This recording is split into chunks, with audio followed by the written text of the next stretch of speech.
What's up, everyone? Welcome to another episode of the Long Run Podcast. This is Adam, as always, and I'm joined by some of my favorite people in the entire world, including a staple of the podcast. You know him, you love him, and we have two people making their podcast debuts as we review what I think is the first kaiju movie ever on this podcast. So, for the first time ever, we're delving into this world.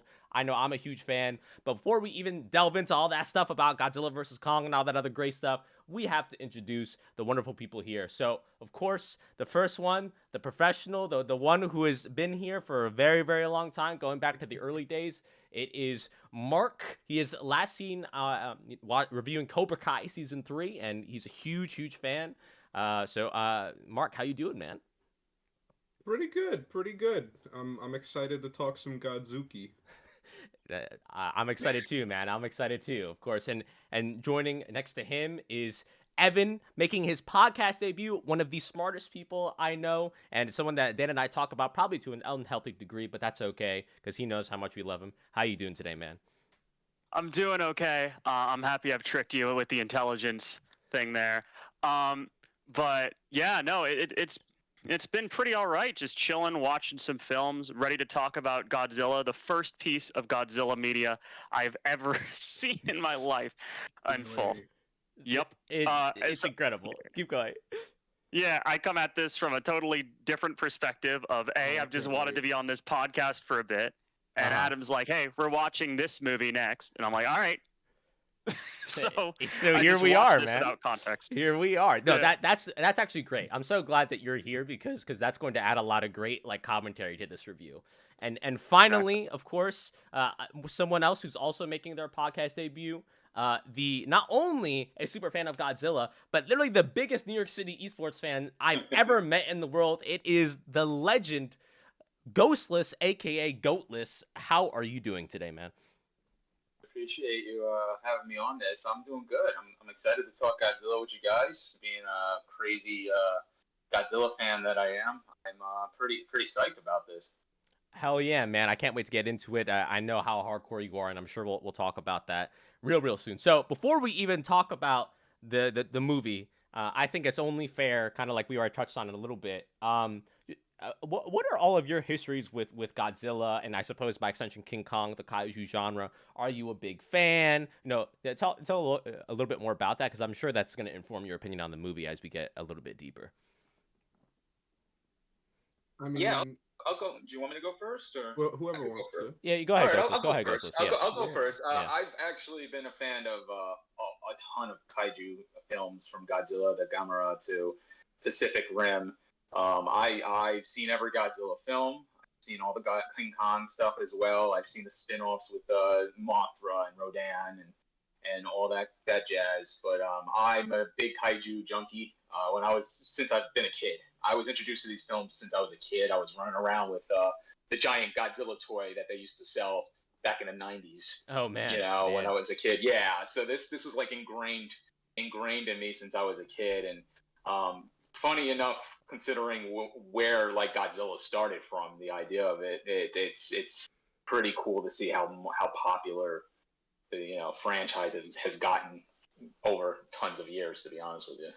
Absolutely, man. Over 50 years later, almost 60 years at this point, right? It's crazy to see how far it's gone. Mark, how about you, man? For me, no joke, it was basically like a Rugrats and Reptar situation. Like, I just liked the big lizard in the suit when I was a kid, so I had a big Godzilla phase, but I was a dinosaur kid. Mm-hmm. Like, I saw Jurassic Park when I was like 3. So it was all dinosaurs, it was all Godzilla, it was all big monsters and special effects movies and junk. I was riding the hype train hard for the TriStar Roland Emmerich Godzilla. Yep. I had a shit ton of those toys. But no, and then as I got older, I was able to appreciate like the history of it, and the Mystery Science Theater episodes are classics. And it's, I don't know, just the idea of Godzilla. I feel like it's kind of like Batman in that you can have him be as campy or as dark as you want him to be, and it'll work either time, as long as you do it well. For sure. But and then I mean, similar thing with Kong. I mean, King Kong is a classic. Even if you haven't seen it, you've seen it. And as I get older, I almost find myself drifting more into the Kong camp. There's a really good bit on an old Opie and Anthony by the immortal Patrice O'Neill about why he didn't want to go see the Peter Jackson King Kong movie, and it hits me where I live every time I listen to it. Oh man! But no, I like monsters. I like monster movies, and I always have. You know, Destroy All Monsters Melee was my shit, right? Yeah, boy. I remember the movies, showdowns. The cartoons. I remember the showdowns at the when the boys would meet up. I remember. It's just fun. For sure, man. And speaking of Destroy All Monsters, I know Evan, that was something that you knew about. So go ahead, man. What's your history been like with Godzilla and Kaiju and King Kong, all that stuff? All right, I have basically no history. I'm coming in this blind. I thought I saw nothing, but then I just realized when Ghostless was talking about it that Pacific Rim counts. I have seen that film. That's about it. I saw that. I played Destroy All Monsters as a kid. I haven't seen anything else. Not even any of like the new movies. Ooh, nothing. That's amazing, man. Because you're going to have such a different opinion, but oh yeah, Godzilla. First off, Godzilla Destroy All Monsters on GameCube. coming in knowing where this movie goes, I can't imagine dropping into this clean. Bro, it's like imagine if you watched the latest Fast and Furious movie blind. That's what I'm imagining it was like for Evan. Really? I haven't seen those either. Oh, bro, my first one was number 8, and it was like a religious experience. It was incredible. It was amazing. I was he there. kicked that missile into the Russians. I was there to watch Mark's live commentary and reaction. It was one of the most entertaining experiences of my life. But no, I'm very much the same way. Obviously, Godzilla Destroy All Monsters Melee on the GameCube and all those others is an instant classic of a game. Definitely not the most technical fighter, but one of the funnest games I've ever played for sure. That was definitely my introduction to Godzilla. I obviously want to give a big shout out to Tom from Tsunami for even put me onto that because of the reviews he would do on that show. And I've ever since I've been a pretty big Kaiju fan and Godzilla and King Kong to a lesser extent, but that's probably because King Kong doesn't exactly have as many movies as Godzilla, so a little hard to compare. But I've been a big fan. Pacific Rim is one of my favorite movies of all time. It's just everything Little Adam ever wanted in a live action Saturday morning cartoon. So I love it. And I also want to give a big shout out to Cinemassacre for their Monster Madness series reviews on like classic stuff that really put me onto Kaiju and just kind of the history of the genre. So big shout out to Cinemassacre for that. Monster Madness is why I got a film degree. Oh, so, yeah. So James Rolfe is who I have to blame for where I'm at now. Well, what a guy indeed. And similarly, like we talked about like our history with the Kaiju movies. Obviously, Godzilla vs. Kong is not like an isolated movie, contrary to what Evan might have thought when he first saw it. It's actually the final film in a series of films that have kind of led up to this, right? Like from the beginning, Godzilla was released in 2014, an actual proper American movie, unlike Roland Emmerich's movie that we mentioned before. And then we don't talk about that. Yeah, we listen. It ain't Godzilla. It ain't Godzilla for sure. Yep. And then after that, we had Kong Skull Island, and after that, we had Godzilla King of the Monsters, and finally, we summed it up with Godzilla versus Kong. So, how did you all feel about the MonsterVerse movies prior to this, except for Evan, I suppose? But did you like those movies? Did they make you more hype, less hype? Tell me a little bit more about that. For me, personally, I loved them. I thought they did a wonderful job, considering prior to the first one, we had that atrocity. Was it 98? Which, funny enough, they actually joke about it in Final Wars. When the aliens take him and try to attack Godzilla with him, and he gets knocked down and destroyed in a matter of 2 seconds, which I find absolutely hilarious. But yeah, this, obviously when the first one was announced, people got hyped because it's Godzilla, but also people were nervous because of remembering what the 98 Godzilla was. But I remember reading a lot of background leaked out stuff like Toho, gave him the green light for this, that Toho watched the film prior to them releasing it and gave him the 2 thumbs up. And it was approved by Toho before it was even released. And so when I heard that, I was excited because I was like, all right, if Toho thinks this is good, then it's gotta be decent in some way, right? So then they released the first one. Teaser trailer. I think I still have. Oh yeah. I remember I was so excited for Godzilla 2014. I think I still have an MP4 of like a Brazilian bootleg of the initial teaser trailer where it's just the Robert Oppenheimer quote over Yeah. like a bunch of Oh rubble. yeah. And I remember watching it over and over and over again in my freshman dorm, being like, "This is gonna be the best fucking movie No, ever! I can't wait." you dude, I'm It's so glad you mentioned that because I actually think Godzilla 2014, while not my favorite movie in the MonsterVerse for sure, I think two of the trailers leading up to it are some of the best trailers like I've ever seen, like straight up, like Oh, of all absolutely. time. Like there's the one where they're Yeah. on the plane and like the captain's like giving them the pep talk, like, "Hey man, we don't know what we're doing, but you're gonna skydive onto Godzilla, have fun," kind of thing. That's a great trailer, and I also think the one where they feature Bryan Cranston like prominently was also an amazing trailer. But sorry, go ahead, Yeah. Ghostless. Keep going. I wanted to actually tell you guys about something with that. You mentioned the skydiving. Yeah. I actually had a chance to go to a small convention before the King of All Monsters came out, and the guy who does the CGI suit, who does all the actions for Godzilla. Yeah, motion so when capture. he moves kind his of thing. body, the Yeah. motion capture. Thank you. Yeah. He was at the event. I got his autograph and all, but we were chit chatting for like a good hour plus because he's a huge Godzilla fan, and he was telling me like behind the scenes stuff that they didn't even let anybody else know, like how they filmed the skydiving thing. They actually had the camera all the way up to the ceiling of the building and told the guys just fight it out, pretend you don't even see the camera, just keep fighting each other, and then they zip line the camera down. Damn. Going right past them before it almost hit the ground. Yeah. And Wow. that's how they shot that whole scene. Yeah. Yeah, it was pretty cool finding that out about it. It all comes back still to just guys in suits punching each other. Yeah. It was he's such a cool guy. He's such a down to earth guy, and it was so cool. Like not only like chit chatting Godzilla with him because we both grew up with it, but just having like picking his brain about things from behind the scenes was absolutely unbelievable. Like they put their heart and souls into it, and it's so cool when you see it in the film, knowing what they told you. You know what I mean? Like how they filmed that scene. I'm never gonna see that scene the same way after knowing how they filmed it. You know what I mean? Absolutely. But yeah, no, I like I said, I loved the first one because I went and saw it in theaters, and I really think that's the biggest factor with these films is like the experience of seeing it in a movie theater and seeing it at home on TV is so different. It's so different between the like IMAX, for example, with the sounds and just like the giant Godzilla roar, and just seeing it on a big screen, making you feel like you're just tiny ants compared to this giant monster on your screen.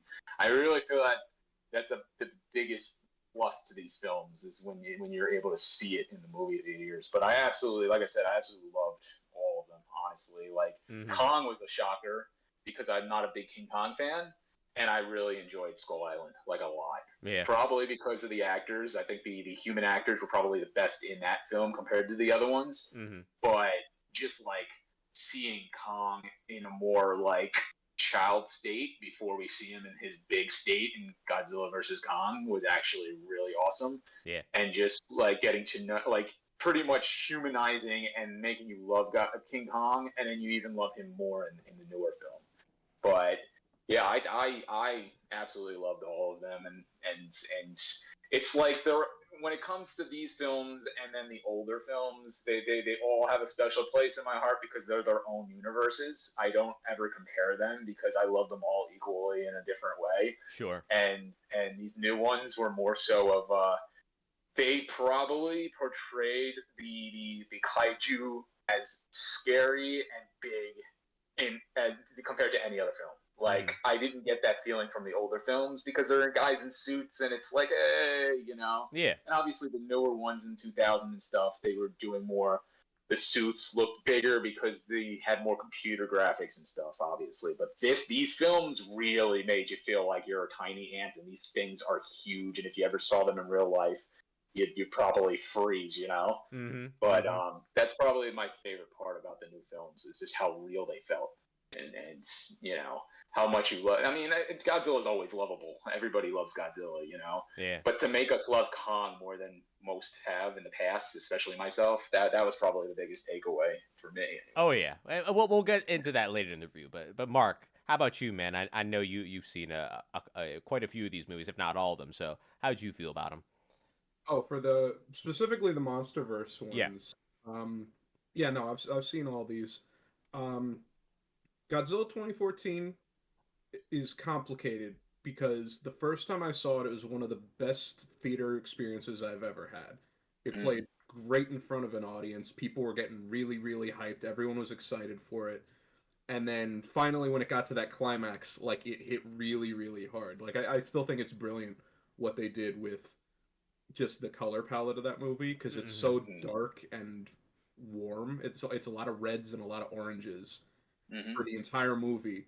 And then when that one scene happens and you see the blue creep in and everybody knows what's about to happen, the theater fucking exploded. Yeah. And it was great. It was a wonderful time. And that's why it's so unfortunate that every time I watch it now, it gets a little bit worse. Oh no! Just because it felt like such a clever thing to be like, ooh, they're not showing Godzilla. They're cutting away from all the monster fights the first time you see it, and then the next time you watch it, it's just like, all right, I get the trick now. Could we get to the business? Right. You know, and it's all the stuff that people have said a million times before. You know, they kill off Bryan Cranston way too early. Spoilers, but. Oh yeah. In case anyone's not familiar, these are full spoiler reviews and discussions. So if you got spoiled, that's on you. But anyway, keep going, Mark. I mean, I assumed there was a reason Bryan Cranston wasn't in this one. So. He's just over there. Yeah. No, it's visually it's a really good film, and I think it was a great way to reintroduce Godzilla to just more mainstream audiences. And I really, like I said, the marketing was great. I think their approach to the character was a really great interpretation. And I'm not gonna go. I have some gripes about it, but I'm gonna save those for later when I'm explaining what I think this movie did really well. Sure. Godzilla vs. Kong. Kong Skull Island, I think, might be my favorite of the bunch. It's either this one or Kong Skull Island. Just because it's fucking weird. Yeah. It's very strange. It's got a lot of personality to it. Because like Godzilla 2014 it's a disaster movie that's got monster stuff in it and military stuff. And then King of the Monsters, it's another Godzilla movie. Kong Skull Island, it took the King Kong concept and was like, all right, we can't just do King Kong because Peter Jackson did that, and nobody's touching that for another several decades minimum. So, what if King Kong was a Vietnam movie crossed with Princess Mononoke? Yeah. And they were like, fuck it, why not? Go ahead, it's King Kong, go ahead. And there's all kinds of crazy influence. The director said that the main creatures, the skull crawlers, he was like, yeah, those are because I'm a big Pokemon fan, and I always thought Cubone was fucked up and cool. That's and amazing. Like there's all kinds of crazy anime influence, but then it's got like Apocalypse Now stuff happening. It's just got a lot of charm and personality. I really dug Kong Skull Island, and also it's got a lot of actors that I really like: John Goodman, Tom Hiddleston, Sam Jackson. It's a really fun movie. King of the Monsters, I think, is fine. I like all the monster action, but I'm also going to keep my gripes to that one also in my pocket. Yeah. Because I think Godzilla vs. Kong was a big improvement over that one in that it directly addressed the main things that kept me from loving King of the Monsters. I came out of that thinking, like, yeah, that was fine. When I wanted to be, like, losing my mind over it. Sure. And Godzilla vs. Kong fixed a lot of those nitpicks. So we could get into that later. And Evan, I know you said you haven't seen any of the movies before this, but I know you said you saw bits and pieces of Kong Skull Island, right? Yeah, I did. Yeah, so the bits and pieces of Kong Skull Island that I saw were like it made me eventually want to catch that film. And I probably still will. Like from what I've heard of all the movies and what I think is officially titled the Monsterverse, because I was looking it up like last night. Of all the films in this series, like Kong Skull Island was the one that kind of stuck out to me most for the reasons that were just described. Like there was just a bunch of personality to it. It was like a really interesting like twist on the whole monster movie genre. There was just a bunch of just wackiness going on, and it didn't take itself incredibly seriously. Right. Where it made me want to see it because it looked like more than just essentially a monster flick. But yeah, I didn't see either of the Godzilla films. The first one, I guess I just didn't catch, and the second one I honestly forgot existed. It kind of flew under, I think, a lot of people's radar when the second one came out. At least if you're not like a pre-existing fan of the franchises. But yeah, that's just really my take. Seeing like half of one of the previous films, it probably would have been useful to like know some of the characters going into this. I think I can't name a single one. That's okay. That's okay. We'll talk about that. That's okay. That's We'll talk about that. Yeah. We'll talk about that. I'm glad that you're the person here who hasn't seen anything though, because like I said before, that really adds a dimension to the review that I'm sure you'll notice things that we didn't notice, kind of thing. Right. I've seen all the MonsterVerse movies. I think probably. Agreeing with Mark here, I think Kong Skull Island's probably objectively like the best one. I don't know if it's my favorite, but from objectively it probably is. If I had to like think about it a little bit more, but I had probably have to rewatch all of them. I enjoyed all of them. I think Godzilla 2014 starts out really, really great, and just like Mark 2, it definitely loses a little bit of steam after that first viewing. Godzilla King of the Monsters was everything I wanted. I had fun with it. It was definitely flawed, but like I definitely enjoyed it. And I always have fond memories of Godzilla 2014 specifically because that was like the first movie of that summer, and it was like my first summer back from college. I think we saw that together. Yeah, I want to say so. I wasn't sure because it was a big group, but it was great. Like I have very fond memories of it overall. It was a great screening. Oh yeah, it was so much fun. It was great. It was great. And I saw Godzilla vs. Kong in IMAX. Oh, excuse me, Godzilla King of the Monsters. Excuse me, in IMAX. And that improved the experience vastly as well. So I definitely have a lot of really good memories of the MonsterVerse, and I was hyped. I was definitely a little nervous because I had heard like these rumors about like some reshoots and that it got delayed and whatnot.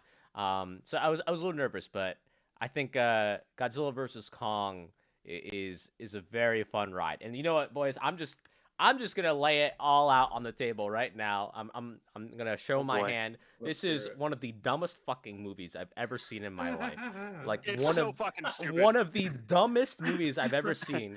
But I loved it so much. I had so much fun with this movie. It's like one of those movies where you turn your brain off and just enjoy the kaiju, and then it's like, this is fucking wild, you know? Yeah. But that's like most Godzilla films. I don't go into Godzilla films expecting like perfection because that's just never. Even the old films were like that. Films that people consider classics were some of the dumbest. Like you rewatch it now and watching Godzilla fly across the ground, like kick one of the monsters, and it's just like the suit standing there because they're dragging it with lines, and it looks so cheesy. You know what I'm saying? Yeah. But like, and the acting is so terrible too. Like when it's the humans thing, and that's the other thing. When there were complaints of the first one about not enough Godzilla, I would always laugh and be like, first time, like that meme. Because if you watch the old films, you would never see Godzilla until like past the halfway point of the film. Like it would just be like all the human crap. Things, and the suits are very expensive. So let's have some guys in lab coats talking for 60 minutes, and then we'll do 10 minutes of Godzilla footage, and that's. And to be fair, we got more Godzilla in that new one than we did in a lot of the old ones that everybody loves so much too. So there's not many of even the old one. There's not many Godzilla movies in general that you can call like serious films. Like definitely like the first one and Shin Godzilla, and the rest of them, even if they take themselves more seriously, are still big, loud blockbuster type movies. Yeah, exactly. Yeah, exactly. Definitely a lot of fun. So we started off this movie, which I thought was great. I'm pretty sure it was an homage to Shrek. I'm like 100% sure it was. But Kong's chilling on his island. He wakes up. He's having a good time. He grabs this tree. He like takes off all the branches, and I guess he got angry or something because he threw it at the sky. Then we find out that because he knew. Because he knew. Yeah, because he's smart, and it turns out it's a biodome. And immediately I have so many questions. Immediately, just like, okay, how did this happen? How did this happen? How much metal did you use to? How did Kong not notice from the beginning? Like, what happened? I have a theory about that. I have a theory because you remember how that later in the film they got him on the ship, they had to tranquilize him and stuff. I theorize that they did the same thing to him after they built this dome and then put him in. But yeah, he's they not just dumb, they built so it he around figured it him. out. Yeah. I just want to say I've actually got the movie pulled up in the background, and I'm just so I have something to look at with the sound off, because I haven't seen this since it first started streaming on HBO Max. Yeah. And one thing I don't think I picked up on this the first time I saw it, but when he throws the tree into the dome, it sends up a little alert, and it's like there's a problem in Sector 7G, which in The Simpsons is where Homer Simpson works at the nuclear power plant. Oh, I didn't even know that. I didn't know that either. That's amazing. So it's like this movie is completely unconcerned with not being fun. Yeah. I guess for sure. I had 2 questions about the dome. Oh yeah, go ahead, Evan. Let's you know what? Like, if you have questions, just ask them. We'll see if we can answer. Yeah. Another Simpsons connection, the dome. It's a good Simpsons connection. Has Kong tried walking like in any direction for like minutes? Yeah, true, right? Yeah. They put a big banana at the other end. Yeah, there's just always a banana at each end of the island. The whole thing is a giant treadmill, and it just... That's what I was saying. the skybox will move around Kong as he does. And that's another question, the skybox. I might I don't want to like go full like cinema sins here, because I know this movie's fun. I'm just making jokes and pointing stuff out. These didn't impact my enjoyment at all. Oh yeah. But like, isn't the sky like a screen? Yes. It's a bunch of little LEDs, the screens all put together. Yeah. They know he has like 2 eyes, right? Like. Not one. Well, that's can like funny when he percept depth. Yeah. Well, that's what makes it funny when he throws the tree. It's like how did he know? They're like, he threw another tree again. Yeah, because you notice he does it multiple times. You see like all the other spots that he throws it. He's not dumb. He's not dumb. He's smart. He's a Big smart stick. ape. Yeah, so that's one of the biggest things that they change. I don't even. It's just the Truman Show, but with King Kong. Yeah, I want to see that movie. No, like so that's one of the big things about this movie is that King Kong, which made sense. All right, let's be real. This is more of a King Kong movie than it is a Godzilla movie, despite Godzilla getting first billing, which I'm not like upset with. It's just it's literally what the case is. But part of that, right? They gave a lot more characterization to Kong, and like you could tell, like they definitely took every single ape gorilla trope they could possibly think of, because like they gotta make him as humanized as possible. They gave him the sign language. Sign language. Yeah, and the sign language. I wonder what tools. Yeah. What was that, Evan? Go ahead. I wonder what that's from. I don't know. A lot of what I liked about this film reminded me a bit of the sort of the new Planet of the Apes trilogy. Yep. Yeah. And how they characterize him. They do a similar job. Yeah. No. And listen, if you're gonna mimic anyone, the new Planet of the Apes movies are great movies. So definitely the right thing to do. But I guess like. Going off of that though, King Kong has such a prominent role in this movie. How did you feel about like kind of, I'm gonna say the arc he goes through, because God, with a movie like this, I don't even know if anyone goes through a narrative arc. But I think it was objectively a smart choice to make Kong the good guy and Godzilla the heel. Yeah, I feel like that's the natural way to go, but also Godzilla, as we correctly all assume, is much stronger, so that makes the action a little bit more interesting. Sure. All right, so but Kong's just too damn lovable. That's literally what his entire shtick is built around, is that you feel sad when he gets the shit beat out of him and dies. Yeah. He doesn't even want to be there. Yeah. He's like, I don't want to be here. He just wants to sit on his island and scratch his ass and have a good time.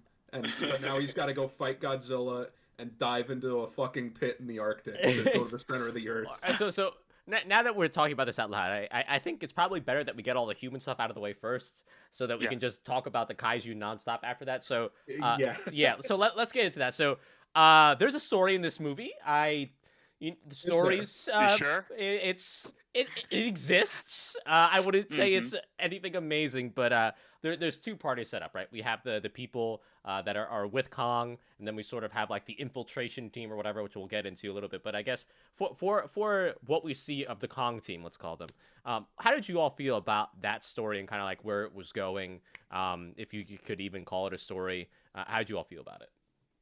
Can't tell you what happened. You go first, yeah. I can't. You tell me. You ask me what happened with like the scientist guys, the Kong scientist guys. I can't tell you. Other than like, just like in between the humans. Like I could tell you what the humans did together with King Kong. I can't tell you like what happened with the humans other than there was a girl. Her father owned a company. They gave them like sort of crafts to go in the planet, and then she got like just fucking shit canned like almost immediately. That's it. Me personally, I liked the little girl.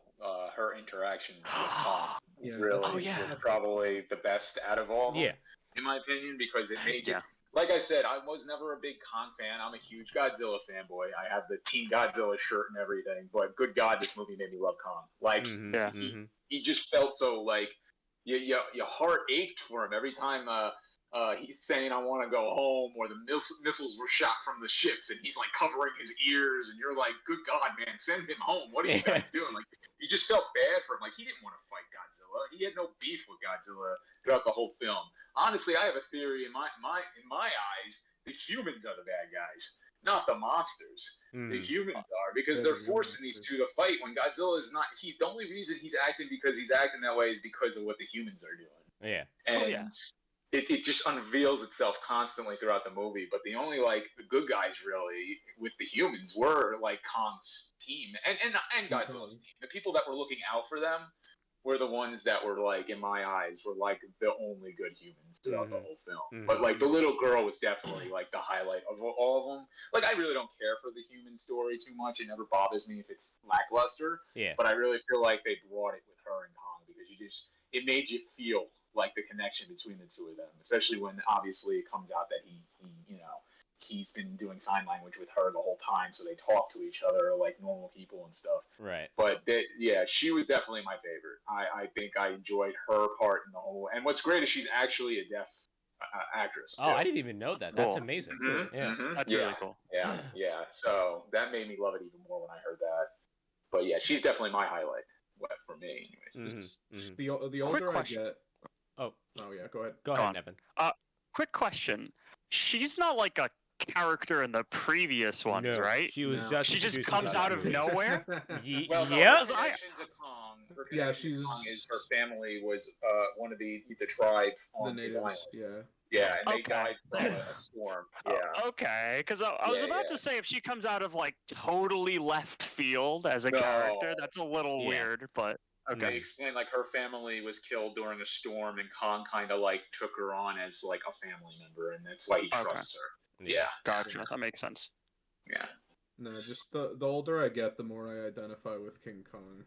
Oh, for sure. It's like I don't want anything to do with it. I just want to be on my I want to be on my little island. I want to fight my pterodactyls. Scratching my butt. I want to eat a banana and go to sleep. That's all I want. That's all I want. And they keep dragging me to the city and shooting at me. That's all I want.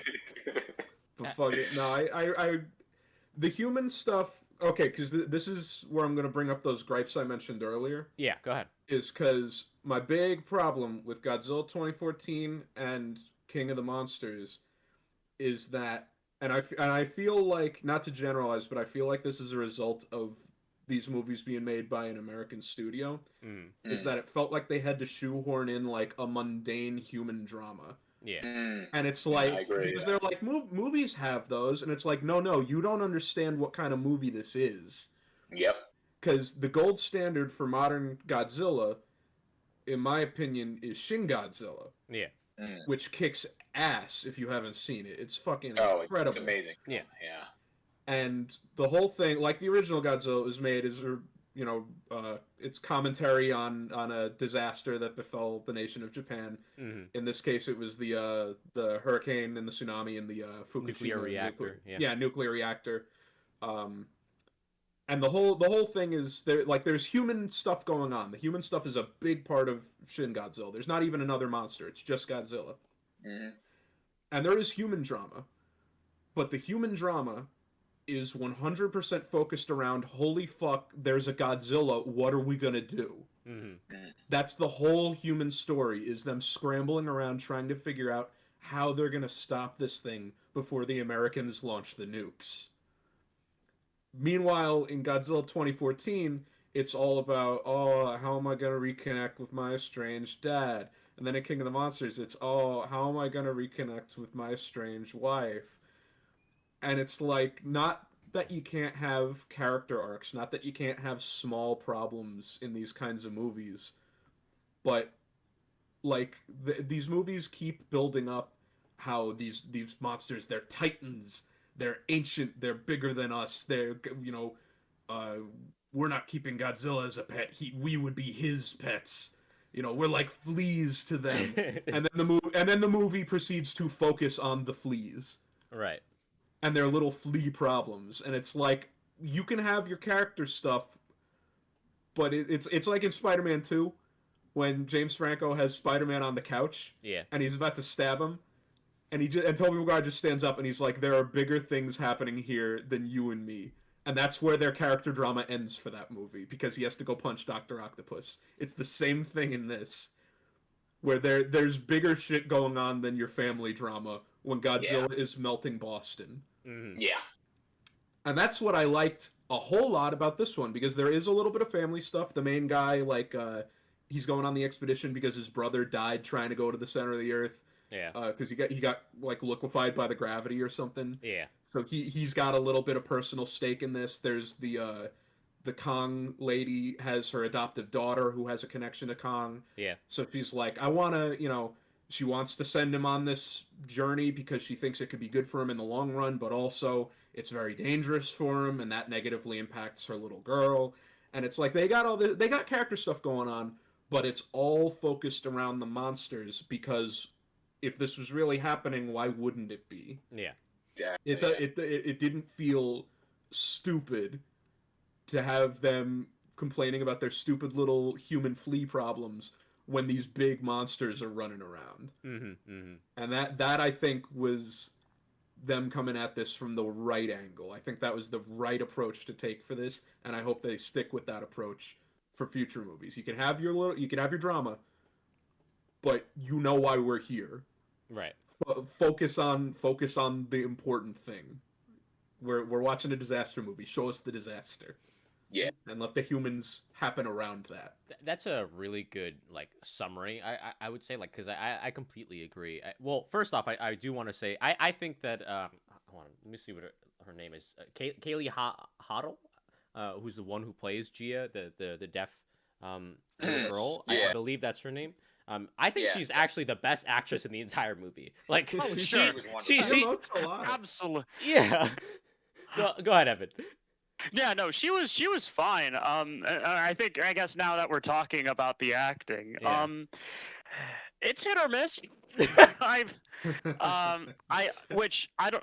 don't know whether or not it's the actor's fault or whether it's just the direction. Right. That's always a question when it comes to these things, is like, whose fault is it? Did the director just not know how to get the emotives that they wanted out of it?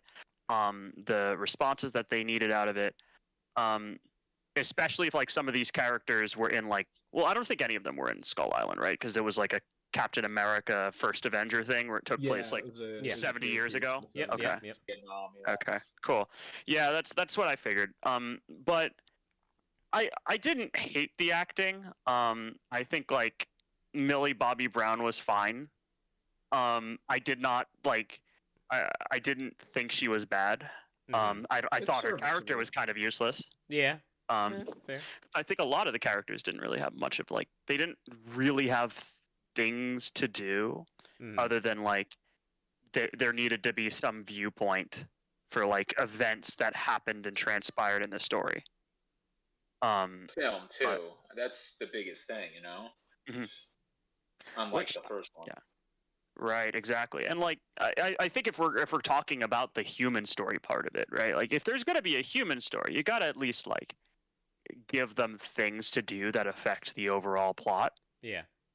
One of the plot points of like the conspiracy theory one, like Fluoride Man and his bottle of alcohol. Yeah.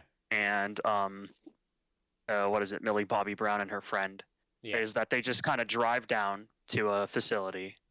They go in a facility. They get magleved around the world to Hong Kong. Which, by the way, I just want to point that out. They go from Florida to Hong Kong. Someone built an underground tunnel from Florida to Hong Kong. They ride the maglev around the Horn with spices aplenty. Oh my god! Advanced technology.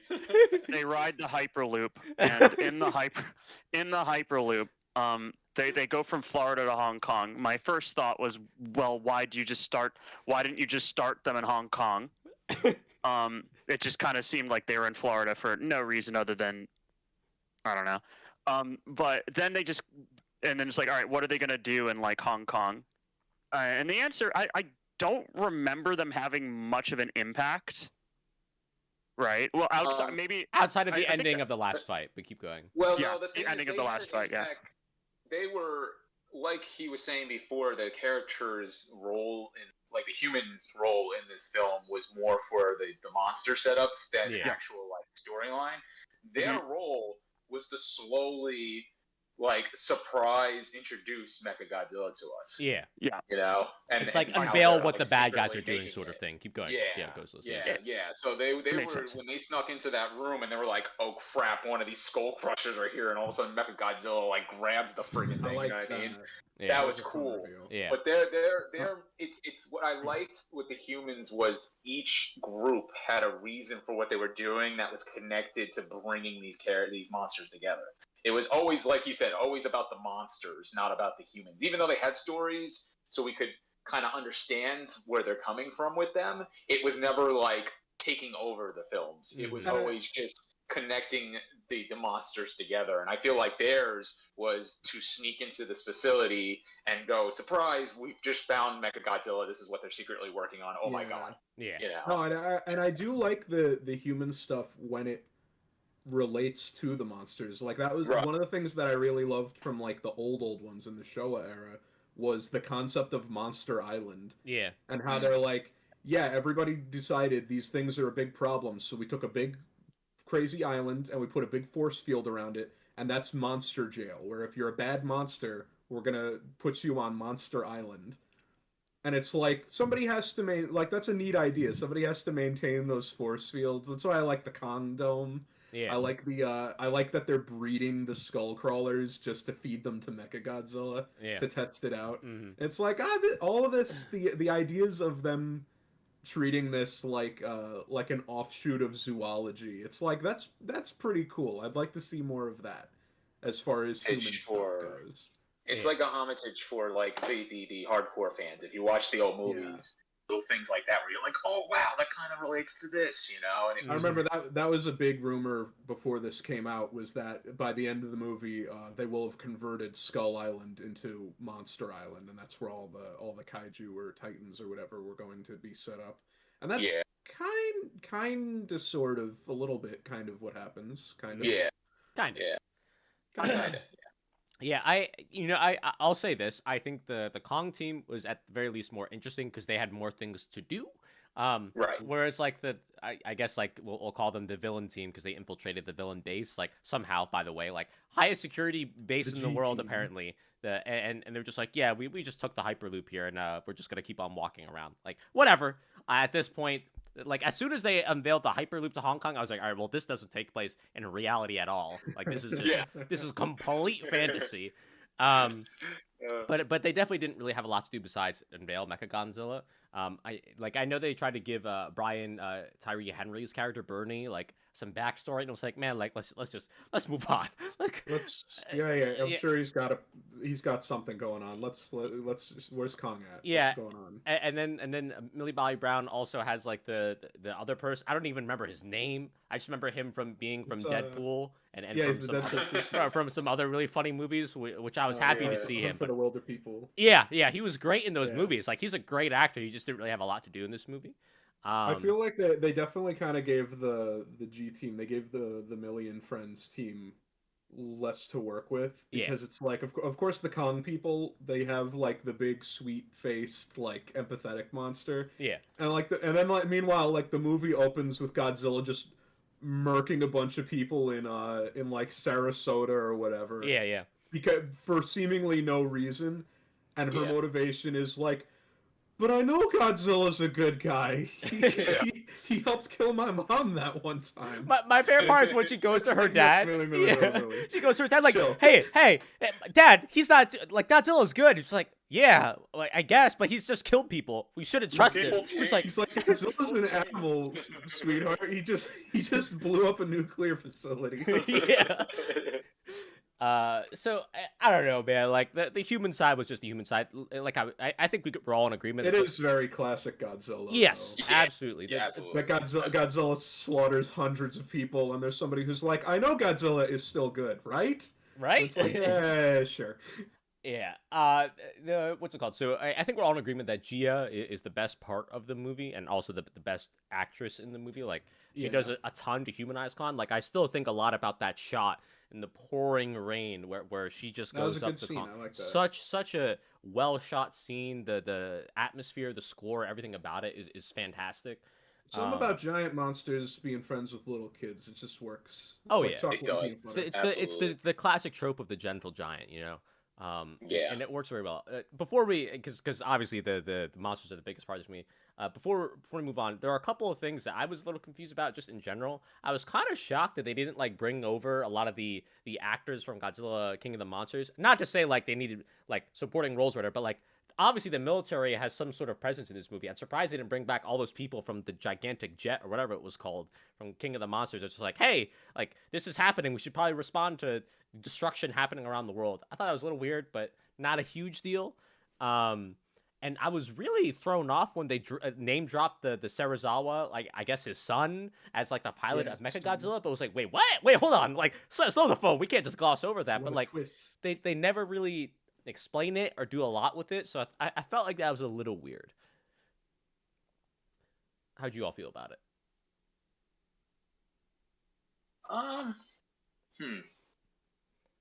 Yeah, I understand. I guess they brought over the big characters that mattered in the film beforehand. You know. I get what you're saying. I think they just.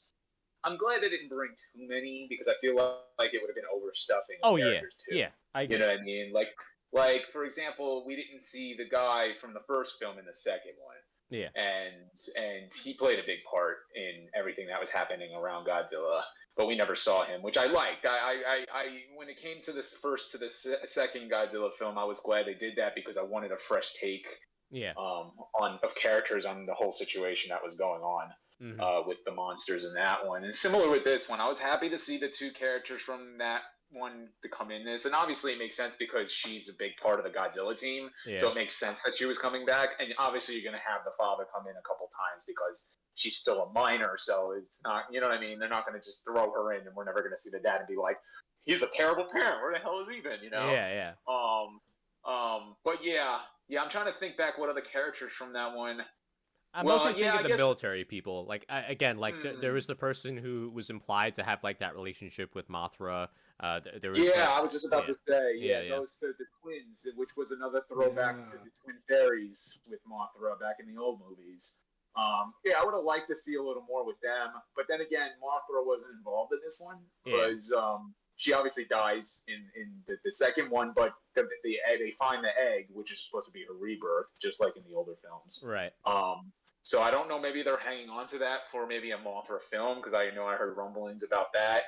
Maybe in another Godzilla film, we'll see her come back again, reborn again, and then maybe we'll see more of them. for future films. But I guess it kind of makes it. Yeah, I would have loved to see them more. But again, if they were going to be in this, they would have probably had to squeeze Mothra in, and I feel like they didn't want to do that because they just wanted the two of them being the main focus, obviously with Mechagodzilla. Yeah. So yeah, no, I agree. It would have been nice to see them, but I'm glad they didn't overstuff it because I feel like that might have been a little too much too. Definitely we did have a lot of characters. Yeah. Okay. All right. Well, listen, we talked enough about the stupid humans in this movie. Let's talk about the monsters, right? Let's get to what we all came here for. So I think it's only fair before we even talk like Godzilla or Kong. Like, let's just talk about the main scenes in the movie. All right, Godzilla versus Kong, round one, on the sea. They're using battleships as platforms to fight. Tell me about how ridiculous. You took this fight. Tell me about it. Oh, crap. It was yeah, go ahead. I'm sorry.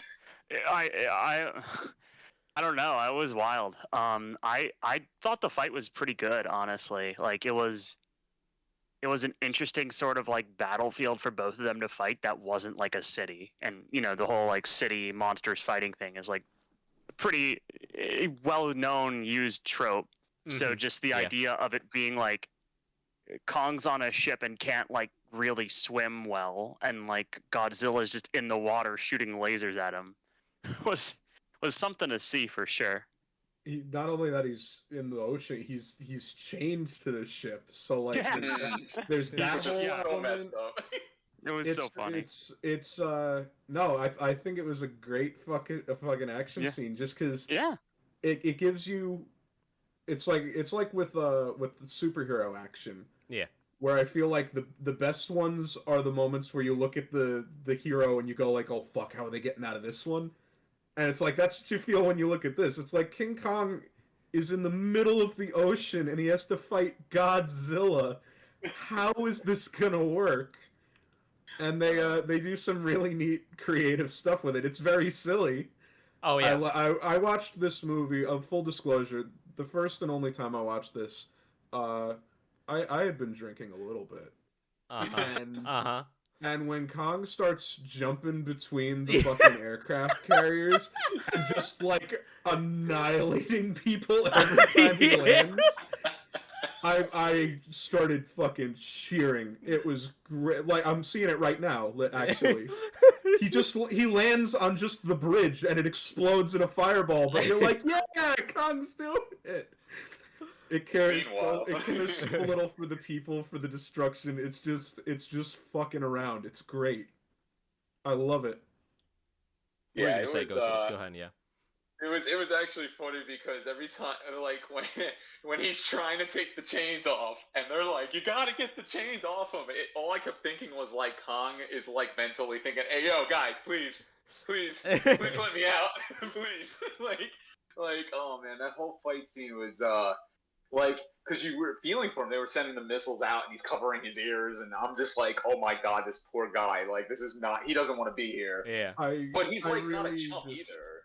I really appreciate how, for as much as they humanize Kong, they have no problem reminding you, like, oh no, he's a big monster. Like the point where he picks up a jet plane with the guy in it and just rips it at Godzilla. Yeah. I just love the fact that he wasn't, even though he knew he was at a disadvantage, he was like not scared to fight Godzilla. I'm gonna deck this dude in the face, and then I'm gonna do it again. That was the best part. When Godzilla like jumps onto the boat and he goes over to him, and then Kong's just like, wah, right across the face. Oh and yeah. Godzilla gets his balance and then like whacks him across the face.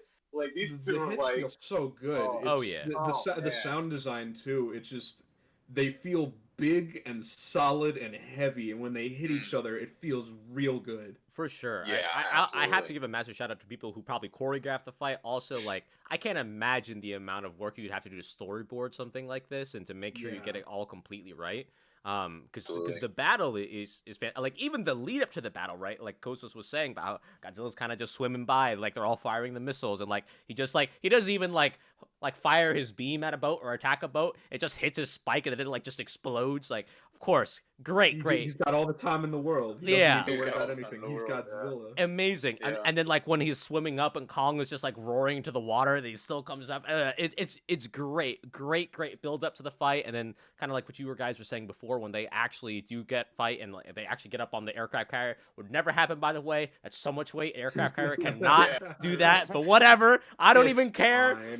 The monkey and the lizard are fighting. Great stuff. Hit him with the haymaker. I'm happy. Yeah. Exactly. It looks really good too. That was one thing with King of the Monsters, is like that looked fine, but one gripe that I know a lot of people had with it was how all of the action, there was always some kind of shit on screen. It was always a snowstorm or a rainstorm, or they were in the clouds. Something was obstructing the monsters from view.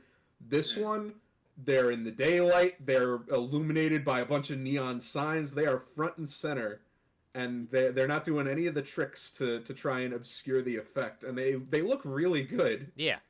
It's a real shame that this had to come out when it did, because I feel like this would have played tremendously with an audience in a theater. I ended up only seeing it in HBO Max, and part of me, like, I don't know, if a year or two from now they were like, hey, pandemic's over, we're bringing Godzilla vs. Kong back to theaters for a limited run. Yeah.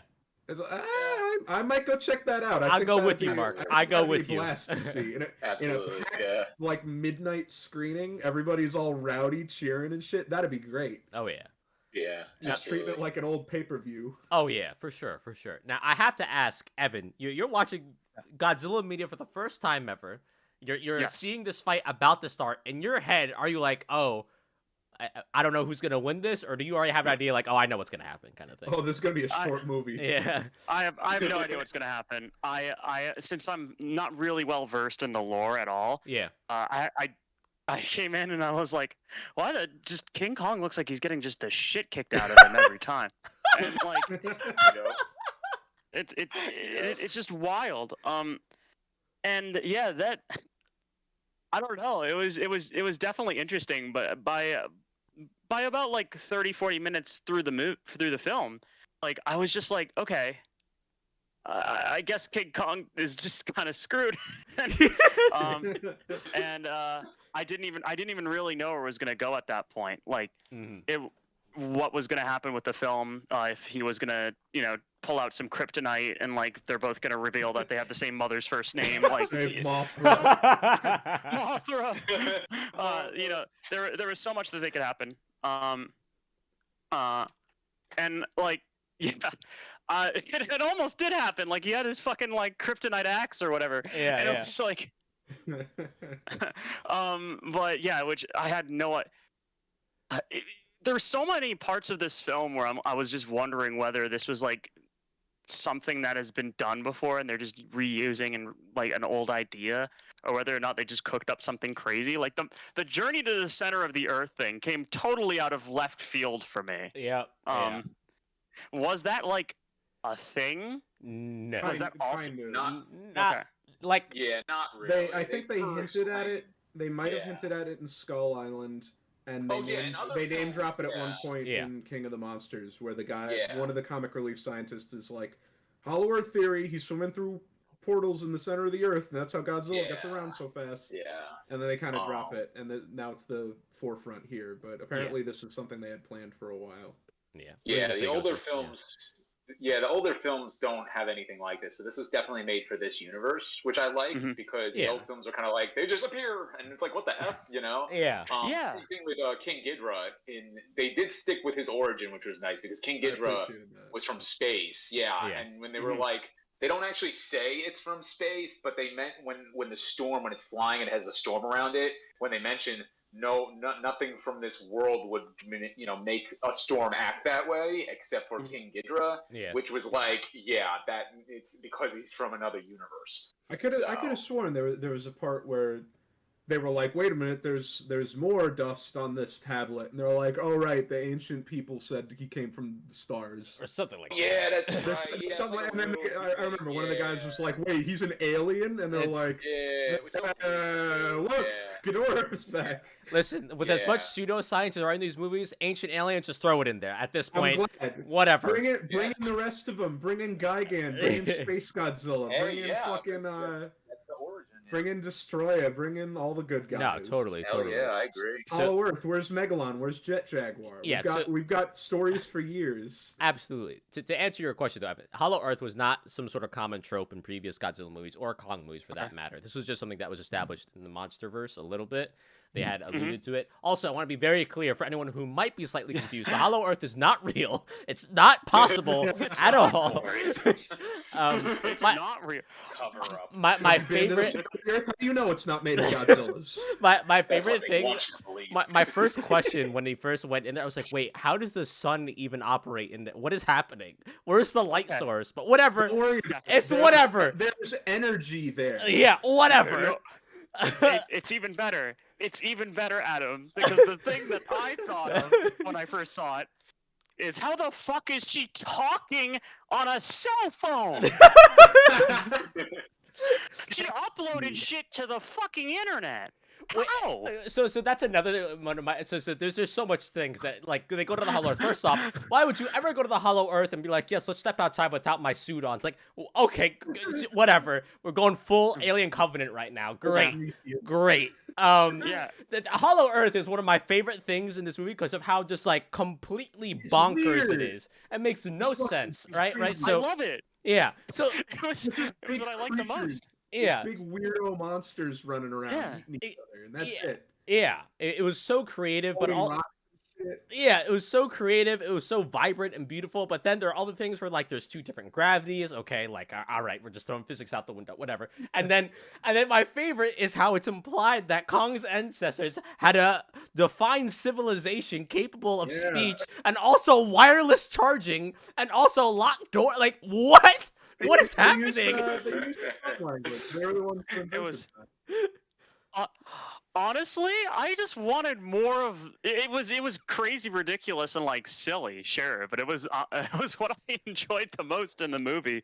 Was when it just threw all sense out the window and was just a fucking cartoon. It's great. called what is the least we have to explain that would make sense to the people watching? And Exactly. That's what I think they came up with. Yeah. One of my favorite silly things in this is the way they get Kong to the Arctic, which is they just tie him to a bunch of helicopters and just Oh airlift. God, yeah. Yeah. And I love that because when I was a kid, I remember I wanted to get into this Godzilla thing. I thought it was real cool, but I didn't have any Godzilla movies. So we went to the Suncoast Video, and my mom told me, all right, you could get one Godzilla movie, and I grabbed King Kong versus Godzilla Uh-huh. because I knew what both of those things were, and I watched the fuck out of it. Yeah. And there is that's how they get King Kong. I think it's called Birth Island in that one to Japan. Is they tie him to a bunch of weather balloons. Yeah. And they just drop him in the middle of the city, and they literally cut him loose, and he just falls like head first into a mountain. Yeah. And they're like, "Surprise, asshole! Fight Godzilla now!" And it's great. That movie is an outright comedy, and I feel a lot of its DNA got carried over into this one. Absolutely. I love that this isn't ashamed to be a King Kong fighting Godzilla movie. Exactly. Like there are so many. Like first, one thing that we also forgot to mention too. Like King Kong learning sign language, cool. They was like, wait, I didn't know he learned sign language. Like, how did you not notice? He's a gigantic. Like, oh, he's practicing his sign. No one was there. Was just like, he's acting differently right now. Like, International Space Station. like, come on, guy. But whatever. Anyway, what I do want to say about the Hollow Earth. Shooting lightning in the sequel, like a full circle. Exactly. He has electricity powers in the original one because he was originally going to be a big Frankenstein monster. No, yeah. I had read about That's that a too. whole other thing. A whole other thing. But one thing I do like about the Hollow Earth, I guess, sequence, if you want to call it, one is it does humanize Kong a lot more. We've talked a lot about that in this review. I think they do such a good job of just showing how much expression he can have it without saying anything, just in the emotions on his face. I think a lot about that scene where he notices that there's like two gravities, right? And that like he pushes a rock and then it goes into the other side. Like really really subtle but really good stuff in terms of that kind of characterization. I thought kind of like what Evan was mentioning before. What's her? I don't even remember her name. She gets murked real quick, just like completely gone. Yeah. What was that, Mark? He just squeezes the fuck out of her little hovercraft. Yeah. I love how, like, that was another thing that I really liked about Kong Skull Island is all of the really fun ways they kill off people. Like, Skull Island still takes the crown for the fucking thing with the sandwich. Yeah. Where the guy falls out of the helicopter and into Kong's mouth, and it just hard cuts to a guy biting into a BLT. Yeah. But there were some good ones in this one. Some people. I love visual jokes like that. They're so much fun. Yeah.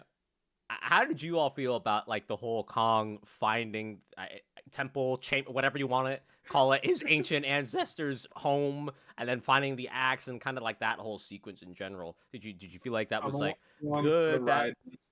Loved it. Let's go. Give him a big chair. Give him a little crown. Yeah. Yeah, I loved it a lot because it's setting up for the next film that apparently is being rumored to be being filmed. They're going into like phase 2 of the MonsterVerse because of how successful this film was. Yeah. And the next one that's being rumored is the Son of Kong. So I'm actually really hyped to see where this goes because I absolutely loved that whole Hollow Earth. They used to rule it type of thing with the throne and the axes and shit. Oh, I love it. It's crazy how this is the only other cinematic universe that has worked. Yeah. Like, it's the only one where the movies are all more or less consistently quality. Yep. And they haven't had to scrap everything and reboot it after like 2 movies. It's somehow this and Marvel are the only ones that seem to get it. Mm-hmm. But no, I do hope they lean more into like the ancient civilization side of things, because that's also that was one of the things I really liked about King of the Monsters that I completely forgot about until I rewatched it, was when they went to Atlantis. Yeah. Yep. Atlantis. 5 minutes.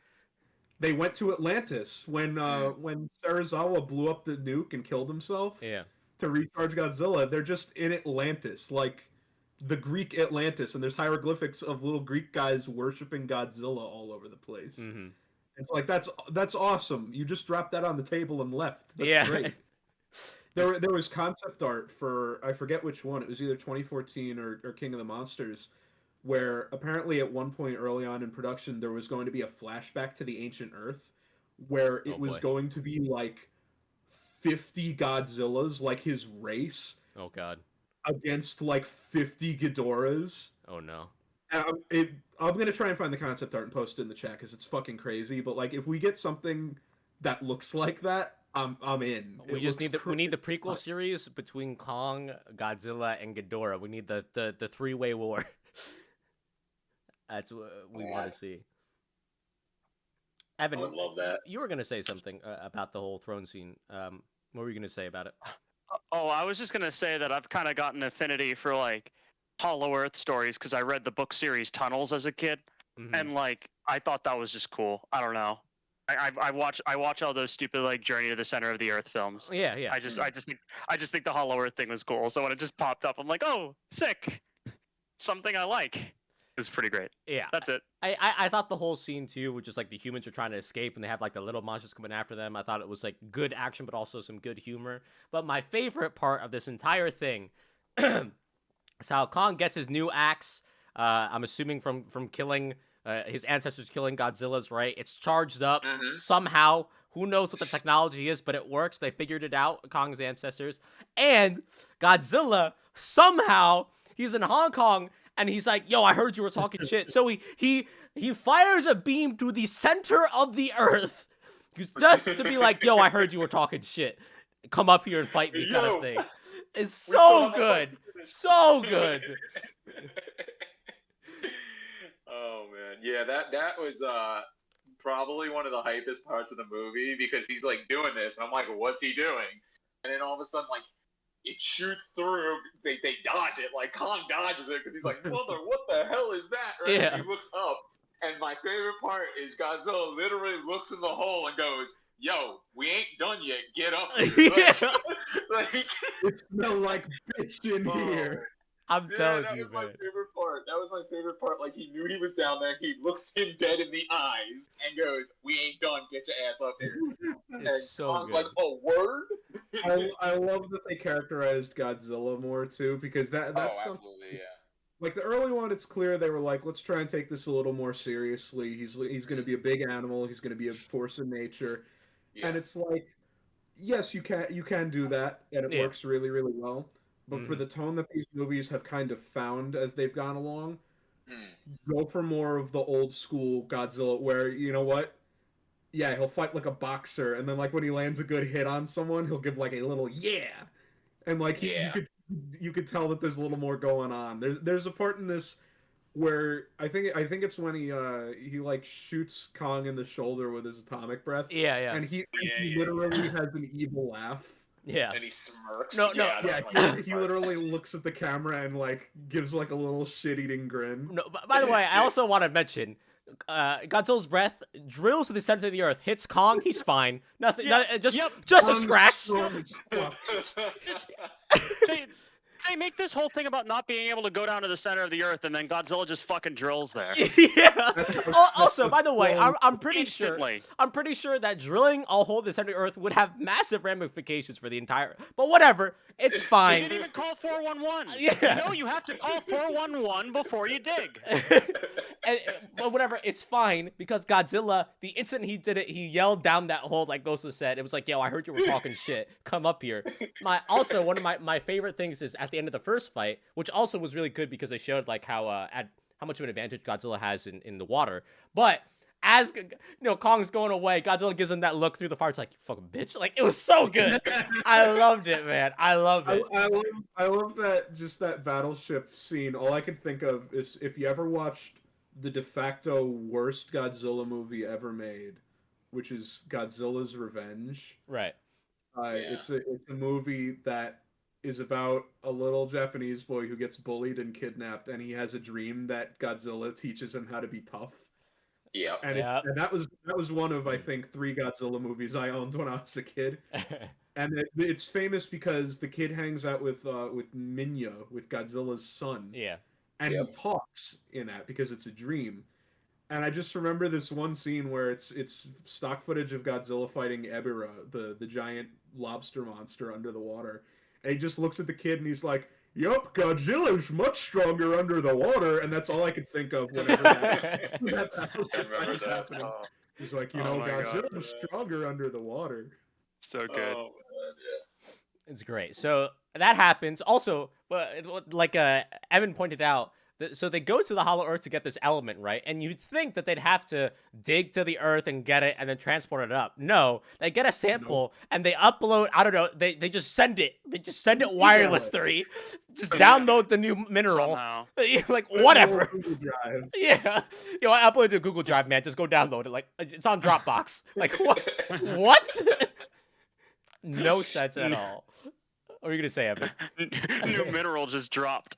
Yep. It's just, hey, it's there, man. Go get it. It's like, whatever. Anyway, so that happens, right? And Kong, I don't know if he goes up or down, whatever. He goes through the hole, basically, to go see Godzilla, Goes right? to China.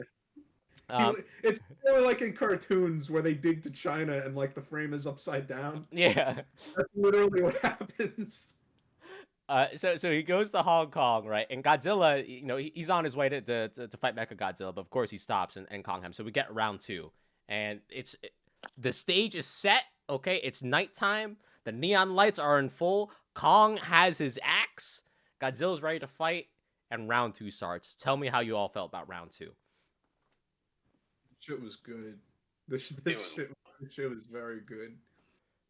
Yeah, that's it's funny because they gave Kong a little bit of a shot because they're like, "Oh, we're on ground now." It's almost like a false hope though, because it's like Kong kind of gets him off his feet, and he's like, "Yeah," and he's like thumping his chest and shit, and then Godzilla's like, "All right," he does the whole like what's his face from Naruto where he takes the training things off, Yeah. and then and then he starts like he's like nipping at his feet while he's Slither chasing him, which was like actually pretty cool. I actually liked that when they did that. Godzilla's And like very Kong's much like, weird. here. Yeah, he's like trying to kick him and shit. He's Yeah. like, get off me, and he's trying to go backwards, and Godzilla's like, oh man, they did such a good job with the way his body was moving in It this was one just more it than was an any of them. absolute slobber knocker. Oh my goodness. They were just beating the fuck out of each other. It was great. Oh yeah. There's a And part where that's the thing Kong that does they- like a fucking wall run up a skyscraper and he does like a bicycle kick or some shit. It's like and what's great. What's with Hong Kong? This was the same thing with Pacific Rim, because remember they had the big fight in Hong Kong with that flying one. Yeah. And then they do the same thing with Kong and Godzilla. It was like one of the things I noticed. I was like, what is it with Hong Kong and big monsters? It's very weird. Hong Kong has the worst luck when it comes to monsters, clearly. It's got a All the lot of time. neon and it's right next to the ocean. Yeah, right. I guess that's what it is, right? That's all I can think of. Absolutely. It's a cool looking place to blow up with big dumb monsters. Yeah. Evan, how'd you feel about this fight, man? Because you saw round one in the sea on the battleships. I'm sure you had some sort of inkling about what was going to happen in this one, especially with Kong having an axe now. He has a weapon, so we know that we know he's smart because he can use tools. Oh, absolutely. and in round two, it seemed that oh my god, I'm gonna do the joke. Kong had a question to ask Godzilla. Oh my god, this guy. He had a question to ask Godzilla. Regardless, I thought this was a great classic monster fight in a city. You know, I enjoyed it. The one thing that I really liked about this film that I was pretty surprised about, especially seeing like just monster films in the past, is this film had a lot of color to it, and I'm just kind of a sucker for it. Yes. Like visually, it didn't look drab. Visually, everything looked like pretty good. As far as an action movie goes, I'd enjoyed it. And Hong Kong's a great city to just, you know, have all of that just dynamic color backdrop with the buildings. And it was a pretty good fight. You know, you got to see Kong use his like brand new axe weapon upgrade. Right. You more or less got to you saw what you expected to happen, which was just kind of like Kong gets just fucking stomped on. Again, even without like the axe. And then, you know, it just kind of more or less just builds up for what happens post that fight, which is the Mecha Godzilla scene. Right. Which I liked. You know, it's definitely more interesting than I kind of expected, seeing these other big title versus movies, such as like Batman versus Superman, the one I constantly make jokes about. Well, definitely set the bar pretty low with that one, but it sets the bar incredibly low. Yeah. Like, I mean, which this is miles ahead of that one, and I would say it was like pretty all right, which I enjoyed. But yeah, the actual, of course, you know, you expect in these sort of like big double title versus films where like both the characters are generally heroes in their own other films, you know that what's going to happen is towards the end there's like a common enemy they have to fight, blah blah blah, they team up and get together. It's a pretty standard trope. Everything does it. Batman versus Superman did it. Yeah. Civil War kind of did it, except it was just some dude who said mean things online. That's more or less the gist. And you know, it was pretty cool to see that Mecha Godzilla reveal at the end, which really is what I think the fight sort of sets up, is like this kind of like state. Correct me if I'm wrong. It sets up like more of a state in which like Kong is weakened. Godzilla kind of like, you know, went through a battle already against this other opponent. And then, like, you see Mecha Godzilla way more powerful, which, of course, you know, they both have to work together in order to defeat him. They do. And it works. I enjoyed it. You know, it's classic tropes, and this movie pulls them off well. Yeah. Superman and Godzilla really just have a rivalry going.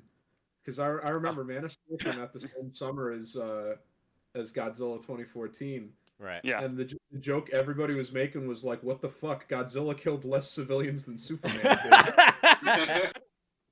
Yeah, and it's like the same deal here, where they do the same exact thing. But I wanted to comment on that actually, because I felt this movie, and at least like, let's be honest, nothing about this movie is particularly clever. Yeah. But I thought the setup and the progression of the fights was actually kind of clever. Yes, because I agree. this is the kind of setup where you know exactly what's going to happen going into it, and that it's okay. These two big characters that both people like, they're going to fight. One of them's going to win one of them. One of them's going to win the other one, and then they're going to have a common enemy, and they're going to become friends, and that's going to be the movie. And I remember, like, everybody, had that vibe about them. And before the movie came out, the director came out and he was like, "Oh no, there's a winner." And people were like, "What?" And he's like, "Yeah, no, one of them definitively will win." Right. And like I remember, like there were toy leaks and stuff, so like people knew that Mechagodzilla was going to be in it ahead of time. Yeah. Yeah. But it's still like that enough was a little bit of a point of interest where it's like, oh, okay. Like even though they are going to do they have to team up thing, yeah, one's going to win, one's going to lose. And it's like it's the one you'd expect, to be fair, but yep. But no, I respect them for having the balls to do that, because whenever you get those crossovers, Martha, that's always the problem. There's always a conflict of like, well, if Superman wins, then the Batman people will be upset. And if Batman wins, then the Superman people will be upset. This one's just like, all right, we know you like King Kong. We like King Kong too. Godzilla's stronger than him. Like, let's be real. Yeah. And it's like, all right, that's refreshing for a setup like this. I feel like the last time this happened was probably Freddy versus Jason. Yeah. Or maybe where it was like, okay, one of them definitively wins it in the end. Right. Mm. And it's like, I really enjoyed that. And I also like how, just in the action in this in general, they found a way to get just a lot of little Easter eggs in. Like, there's the famous, from the original Godzilla vs. Kong. Right, I know what you're talking about. Keep going. Yeah, the famous eat your vegetables scene, in which, in the original movie, they're fighting on the side of Mount Fuji, and King Kong just picks up a tree and just starts ramming it down Godzilla's throat. Yeah. It's hilarious. It's what? just... I'll find the gift for you. Keep going, Mark. I can find the gift. Please find the gift for me. Holy shit, I don't know what. It's impossible to look at it and not smile a little bit. It's a funny fucking moment. And they do it again. Here, they do it again. He takes the axe and he shoves it down his throat for a second. Oh my god. They have a bit where he goes to do his infamous finisher where he rips the jaw apart. Yeah. But it's like, they do a little twist on it where like, ooh, he's fighting Godzilla, so he's going to be shooting the laser and he'll like aim it into a building or something. It wasn't mind-numbing fan service, but it was little things for me to go like, ooh, that's fun, as I'm already having a fun time. Exactly. It's not a smart movie. No. It's not a clean not at all. movie. No. It's a love letter. It's not a tight movie. It's a big, bloated, indulgent mess of a thing. Yep. But it sets out to make sure that you're having fun, and I'm having fun this whole time. It's a love letter to the hardcore fans too. Yeah, that's the best part about it. Like there was so many little like Easter eggs and little things, like you said, the thing with the axe. It's like, and everybody who's watched those movies remembers Kong shoving the tree down his throat. You know what I mean? So like little things like that they're just such like, and even like at the end of the King of Monsters with all the little snippets, like, oh, they found a giant egg, and the first thing when I first saw that in the movies and I saw the giant egg, I was like, oh shit, it's Mothra. Yeah. He's coming back. You know, like, yeah. So things like that definitely, and obviously, you know, the after credit stuff with the King Ghidorah head, I friggin' lost my crap, but. Any fan of the old ones. Yeah. I was looking at some of the feedback that this movie got, and there's this one quote from this one review. I think it was the Richard Roper review of it that really stuck with me as being just dead fucking on. And I think he gave it like 3 out of 4 stars, which is a surprisingly good score. Yeah. And the main takeaway he had was, he was like, in all fairness, this is going to be a movie that I'm going to forget about like a week from now. Oh, yeah. But while you're watching it, it's impossible to think of anything but this movie. That's a great way to put it. I would agree with that. I would totally agree with that. Like, dead fucking on. This, yeah. Like, this is spellbinding. Yeah. It was. It's visual stimulus. It's just a good fucking time. What are you going to say? Yeah. It's just dumb monkey brain entertainment. Oh, it's yeah. what it is. It's just It's and I was like searching for like a thing to kind of like say for just what I think my ultimate like thoughts are review of it is. Yeah, which is just it does what it says on the tin. Like this is Godzilla versus Kong. Like it's if that is the movie you want, you're getting it. Yeah. That's really I think the best sort of descriptor of it. You're getting that type of film. I think I definitely do regret that I didn't see the other previous films in theaters. I think at least the first one, the sort of like the one that came out post Cloverfield and was kind of trying to do that whole thing. Yeah. And then you know, Kong Skull Island. But for people who are looking for like a really cool conclusion to these three films or the previous films in that series, this is going to be that. Yeah. Personally, I wasn't incredibly invested in it, but the fights were fun. It was visually not terrible. The acting could use some work. But, a little bit. But other than that, it was enjoyable. Yeah. Yeah. Now, Ghostless, you're a super fan, of course, of many things, but Godzilla included. How did you feel about the conclusion of the Godzilla versus Kong fight? Like, is it what you expected? Did you like how it concluded? You know, that sort of thing. Well, like I said before, I'm a huge Team Godzilla fan. Yeah, you know me. I'm like, that's right. You know, when he stepped on his chest and he was just like grinding him into the ground. Heartless. I was like, how could he not feel for him? How could he not feel for my monkey man? I'm messaging friends that were Kong fans, like, you thought he was gonna win. That's cute, you know. And I didn't win. I was like, oh my god. Dust yourself. I thought it was good. We'll get him next time. Yeah. Yeah, I thought it was good because they gave him both chances. Like, Godzilla won the first fight, and then the next fight, Kong kind of won that. He kind of got his grip back with that one, and then Godzilla just, like, let the chains off and then beat the crap out of him for the final fight. You know what I mean? Like, it was good that they gave both. It wasn't just overpowering of Godzilla winning each fight. They gave it, like, a split for the first two, and then gave the last one to Godzilla. Like you said before, like, yeah, we love Kong, but let's be realistic here. Godzilla is the king of monsters for a reason, and Kong is just up there because he's strong as well. He's an apex, so it makes sense. But I was cheering, bro. I was in my chair, like, yeah, boy. Hell yeah! No, I was right there with you, man. And the best thing is, and kind of like what Evan was saying here, it really is basically like a high profile boxing match, MMA match, whatever, wrestling, whatever you want to call it. Like, I love that that like we've said before, they humanize both characters, much more so Kong for obvious reasons, but they do humanize Godzilla a lot more than compared to the previous movies, by giving him those little smirks and whatnot. And even they're both fighters, right? They both have very distinct fighting styles, right? Like Kong uses a lot of different his mobility. Like I loved how they kind of took what apes are kind of known for, swinging from trees and whatnot. They merged that with the whole skyscraper thing. Obviously gave him some tools to use. I thought that was really, really cool. And just like what Ghostless was saying, man, like once Godzilla was like, all right, time to stop playing, it was over, man. And one of my favorite parts is when he's on top of him. And there's been a lot of different interpretations of this scene, but personally, either way I saw it, on Godzilla was on top of him and he just like roared in his face, was just like, dude, I'm better than you. Tap. It's done. You're done. It's over, kind of thing. That's the way I saw it. And I felt so bad too when Kong like broke his arm too. I was like, his shoulder. Oh my god! And then like when he pops it back, I was like, oh Kong, you are a trooper, man. Popping your shoulder back in hurts, man.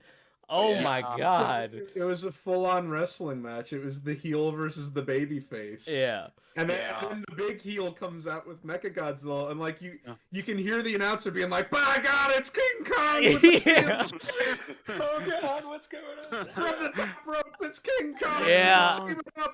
It was great. It was great. It's also beautiful. We were talking about throwbacks too. I like how in the previous movie, in the original, I should say, it was kind of like, oh, Kong like has a weakness to electricity or a little bit, but in this version, it's what actually revives him.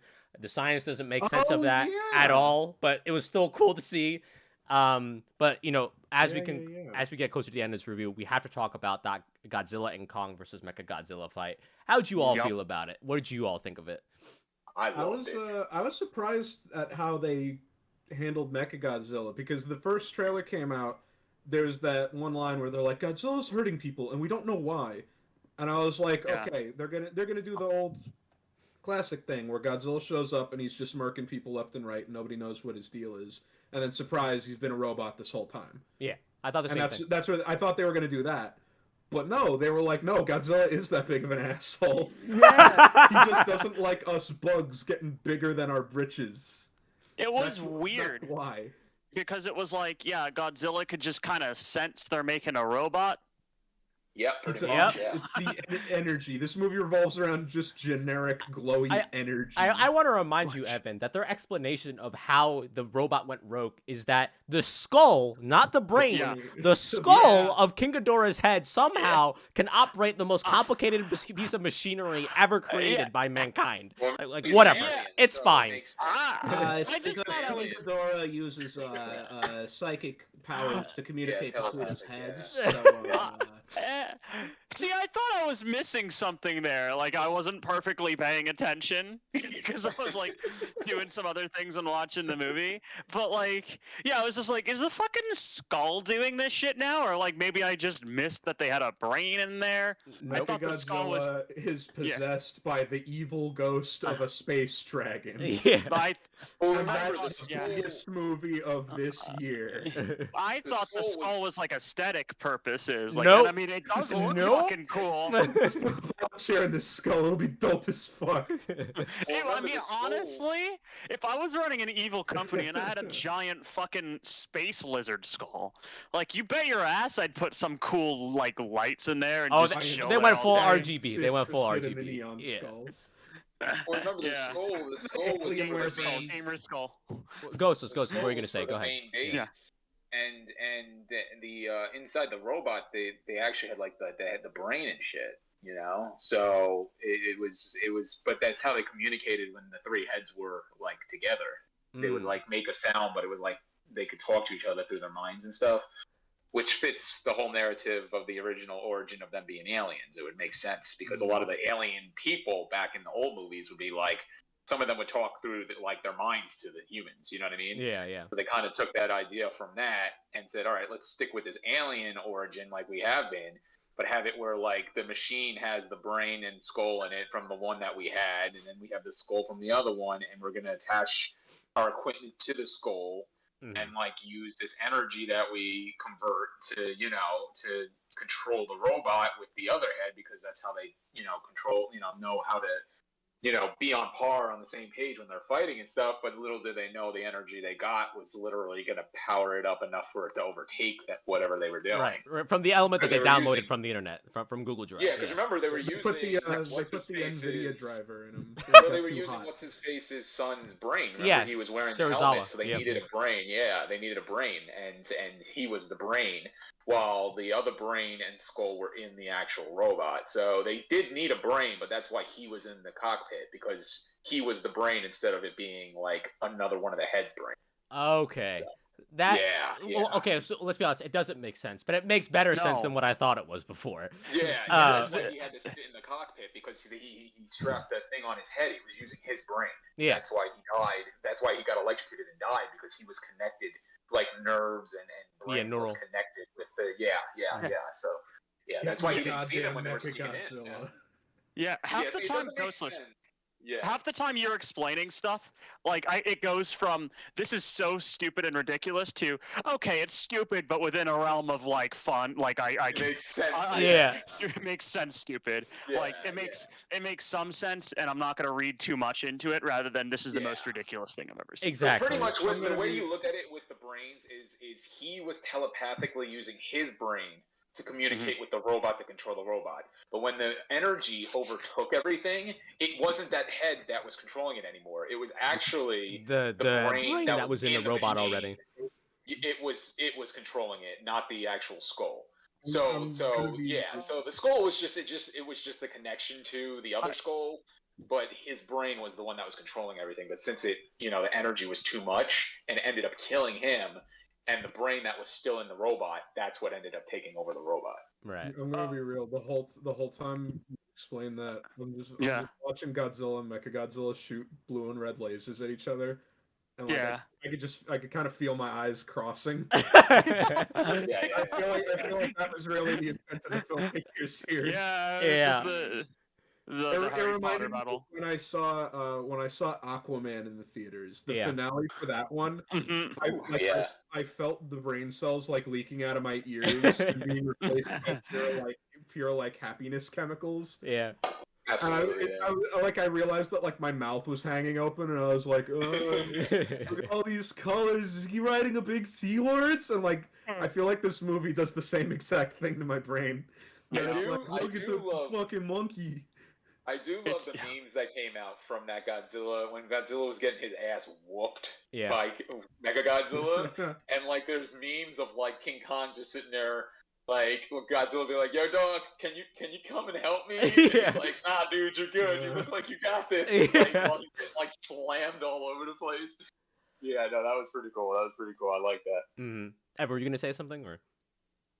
Oh yeah, no, that I was just like, this is it's just dumb, mind-numbing like brain entertainment, like Aquaman, where it's just like some people didn't like that movie, but honestly, my brain was not active. It was just absorbing the things. I couldn't dislike Aquaman because it was the dumb lizard parts of my brain had a tremendous time watching it in the movie theater. Yeah, absolutely. I couldn't think critically about it. Through the dank vape clouds that were popping up a couple rows ahead of me. It's like, this is a trip. And Jason Momoa is always badass to watch fighting. I love watching him. Oh yeah, he's so cool. I met him in person. Is that Mary Poppins voicing the big sea monster? Oh fuck! Oh my god! And he's a tall dude. Jason Momoa is a tall dude. Oh yeah, I caught a picture with him and I hung out with him, and he makes me feel like I'm 5 foot tall. I'm 6 foot, and I felt tiny compared to him. He's huge. It was unreal. Huge guy. Big guy. Yeah, so the fight was awesome. I'm not so big on the Mechagodzilla redesign. I'll be honest with you. It was kind of but I love the fighting He's weirdly style. blocky. Yeah, I love the fighting style they gave him though, and like the way he moved, I thought was really cool.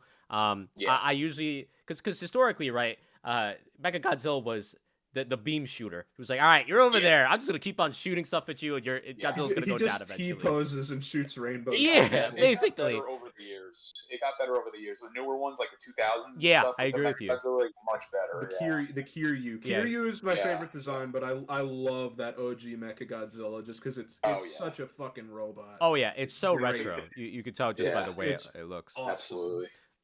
So the fight it gets heated up, right? Like, and eventually Kong kind of comes in, and they do the whole team up. I don't know about you guys, but at that point I was like about to like hit someone with a chair because I was so hyped. It was like, damn, the tag team from hell is here. Oh my god, here it comes.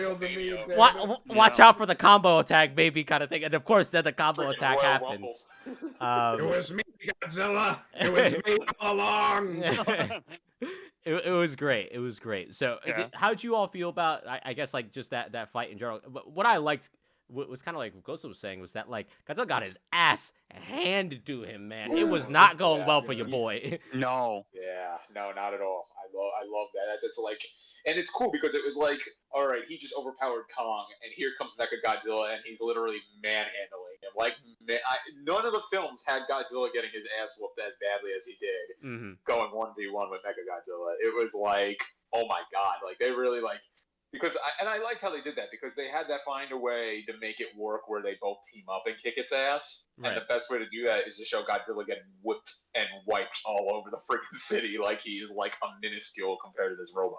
Right. And I love that. I love that. It was I liked it.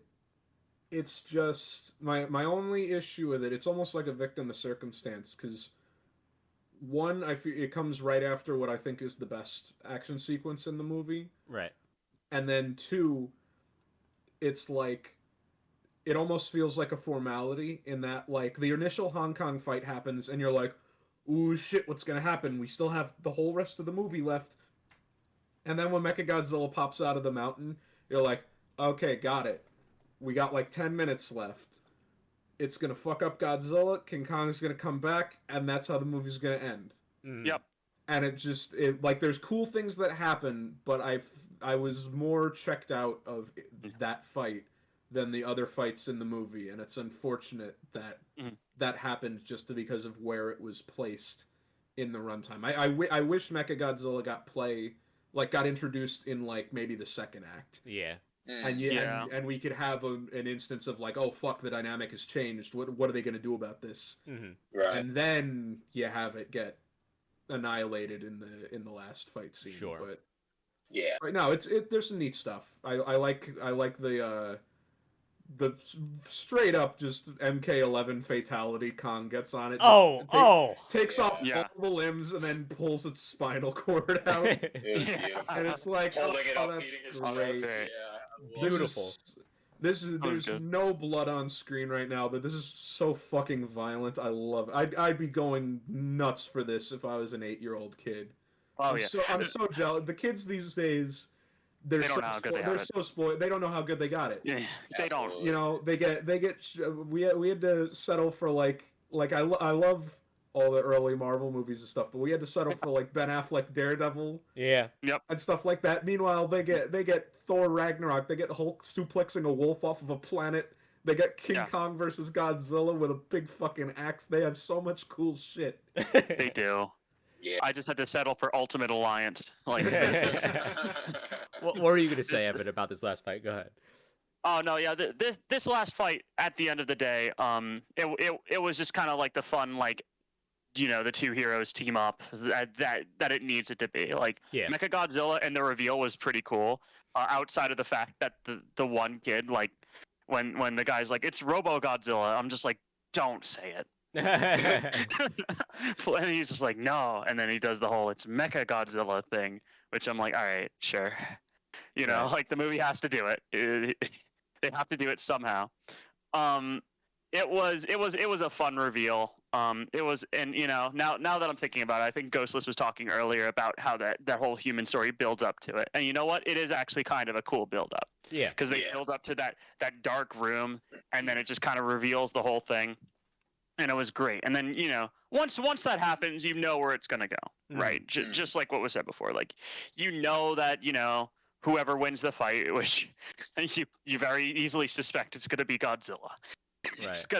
It's gonna just like, you know, get just the shit kicked in by this guy, and then they're both gonna have to team up, and then they'll mutually part ways, and you know, that's it. And you know what? It works. It's pretty by the books in that regard. Outside of the fact that the fight itself is like, you know, it's got some interesting parts, such as the spine ripping out. Yeah. But yeah, no, it was good. I think that's really all I can say about like most of the movie, just because I didn't have prior investment. It was like, it was pretty good. It was good. You had a fun time.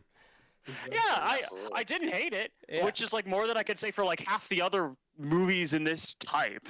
Right. It's like, I didn't hate it. Like, I didn't look at this, and it wasn't like insulting to my intelligence, because it wasn't trying to be intelligent to begin with. Oh, and I think that's what's really great about it, is it's not like it's not trying to be intelligent. It's not trying to be anything more than it is. It's a fun, dumb team up team up versus film, and at the end of the day, it does fine at that. Yeah. No, I'm with you. I think the fight itself is good. I like how they built up the fact that obviously the axe can kind of take in charge from Godzilla's breath, and they kind of built on it. Yes. It's like, oh, that's how it builds up. Yeah, I thought that was cool. Yeah. One of the only smart quote unquote smart things that the movie did from a filmmaking perspective. But go ahead. Wait, doesn't that imply just that the whole planet is filled with like nukes or like nuclear energy just at its core? There's a lot of things that you could imply from this movie. Don't worry, they're our friends. Though. Yeah, don't worry, dude. It's fine. Not. As long as we don't make another Mechagodzilla, Godzilla will be chill. You know, he'll be fine. Absolutely. Yeah. I wasn't a big fan of how, like, they won because they poured alcohol in the computer. I was like, all right, guys, like, come on. I wasn't a big... I was like, it was a cute callback, and I guess it was decent payoff for the human stuff, but also... I don't know. It's like, do I need the humans to be the ones that save Kong and Godzilla? Yeah. I mean, I guess on paper it's okay. I don't mind it. It's fine. It's like not perfect, but not like the worst thing. But go ahead, Evan. I kind of forgot that's how it happened. I'm gonna be honest, because I don't know, that whole thing just kind of came not entirely out of left field, but it seemed like I don't know. I wasn't really paying much attention to the human plot just in general. Sure. What were you It's gonna say? the first Ghostless? time humans. And it's not the first time humans did something silly that helped Godzilla in a movie Right. either. Yeah, So that's totally. why it didn't bother me so much. And I was like, that fits the human stuff. It's fine. Yeah, it's like not the worst. It's not like, oh, that ruined the movie. It was more like I would have liked to have seen the monsters actually be the ones who defeat it and not need any human intervention. But it's like whatever. Right. All right, so we're getting to the end here. If it was a question between they pour the flask on the keyboard and all of a sudden you say Run starts playing and they just get really buff, Yeah, I mean, the flask pales in comparison. but Exactly. It's passable. I don't mind it. Yeah. Why did they just unplug Mechagodzilla? I don't understand this. You're right. Just turn him. Why haven't they tried just flipping the switch, just turning him off? You know what? They should have just downloaded more RAM. That was the answer. Why don't they build the world's biggest gun and give it to Kong? Can you Just imagine? give him coconut gun. He's just There's got actually fires an and artist did an spurts. artwork. I did an artwork of that where Godzilla's like, "What does he have?" And Rodan's like, "The monkey's got a gun." It's the cowboy gun. That's Kong with the amazing. gun is like, "I'm gonna kill you, mother effer!" Like it was so funny. Give him 3 guns, 1 for each opposable limb. That's amazing. It's so funny. So we talked about the amazing straight out of Mortal Kombat fatality that happens, right? And then afterwards, I love it because Kong is done, and Kong is tired, bro. He had a long day. He goes up to the skyscraper, he's like, "Oh God, I gotta sit down, man." And then of course, like he's finally like chilling out a little bit, and then Godzilla gives him the look like, you trying to start something? Like you want to go again? Like, drop down. He's like, you good? You know who I am, right? You know I'm better. And Kong's like, yeah, man, like it's not all right. I'm tired. Go ahead. It's like, all right, peace. And it just like it goes away. Well, I love it. I love that interaction. But how'd you guys all like that ending? I loved it because that was the moment where I was like, "Yo, Kong is so done with this shit." Yeah. Like he's like, "I don't want to be here. Please, I just want to go home. I didn't even want to be here to begin with." Like that friend that's been to the party too long and is like, "Bro, can we please go now?" Oh yeah. Bad day at work. Bad day at work. You just want to leave. Yeah. It's just like, oh my God. he's just so tired of this shit, and I think that's why we were saying like we relate to Kong. He's just this old dude who's just tired of this shit. Yeah. He doesn't want to. He wants to leave. He doesn't want to be here. He's not having a good time. Let's. It's like that's definitely more relatable. Oh yeah. Let's recap. All right. It's real dudes rock energy. It's just 2 kings looking at each other. Yeah. Let's recap, right? Kong got kidnapped from his home, then was put on a boat, and then he had to fight Godzilla, and then after that, he had to be airlifted to the Arctic. Then he travels to the center of the Earth, finds his ancestors' ancestral home, and gets destroyed. Then he goes back to the surface of the world, fights Godzilla twice, then has to get revived, and then has to kill Mechagodzilla. He's had a long day, man. He had a long Especially when they day. use the little girl, when it's like, "You have to tell him to fight," and this little girl's like, "I don't know if I should do that." Yeah. All I'm thinking is like, "Don't. This dude doesn't want to do this, bro." Yeah. He was so mad. Like when she was like, "He's your friend. He's not a bad guy," and he's like, "Yeah, okay." Yeah, like he's sitting there with like a broken shoulder, like all these scratches. Like I don't know, he didn't seem like my friend. It's like, friend? I would love a sarcastic Kong edit of this because it happens on the battleship fight too, where he's laying there like almost passing out, and he looks over and the little girl sign language. She's like, "Thank you, friend," and I wanted him to just like give her like a big thumbs up and then collapse. Yeah. Or like the middle finger and just like pass out. No problem, dude. Fuck. Oh, now that you mentioned that, by the way, that's another thing that didn't make any sense. It's like, oh, we'll play dead. It's like, what? Yes, we'll turn off all the power on the battleships, and that'll mean that Godzilla will think that we're all dead. It's like, okay. Bigger Honestly, I He forgot knew they so were much of this alive. film. I don't Go ahead. I don't know Evan. how. I forgot so much of this film. And you saw it yesterday. I don't know. Like you guys are like talking about all these things, right? And I'm just like half of the time I'm like, I did not remember this, but it's a thing that I did watch. It's all I don't you. know how that's happened. I watched it at like 2 in the morning. Oh I wow. watched it last night. Yeah.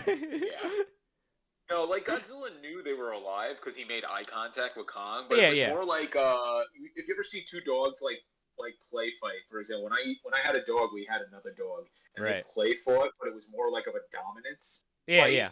And my first dog beat him, and he was like cowering to her, and that was practically him admitting her dominance. Yeah, yeah. It's similar to like that. It's like turn everything off, don't attack him, just lay there, and it's like us telling him you won, please leave us alone, and that's what it ended up being. Yeah. Right. All right, so we're getting to the end here.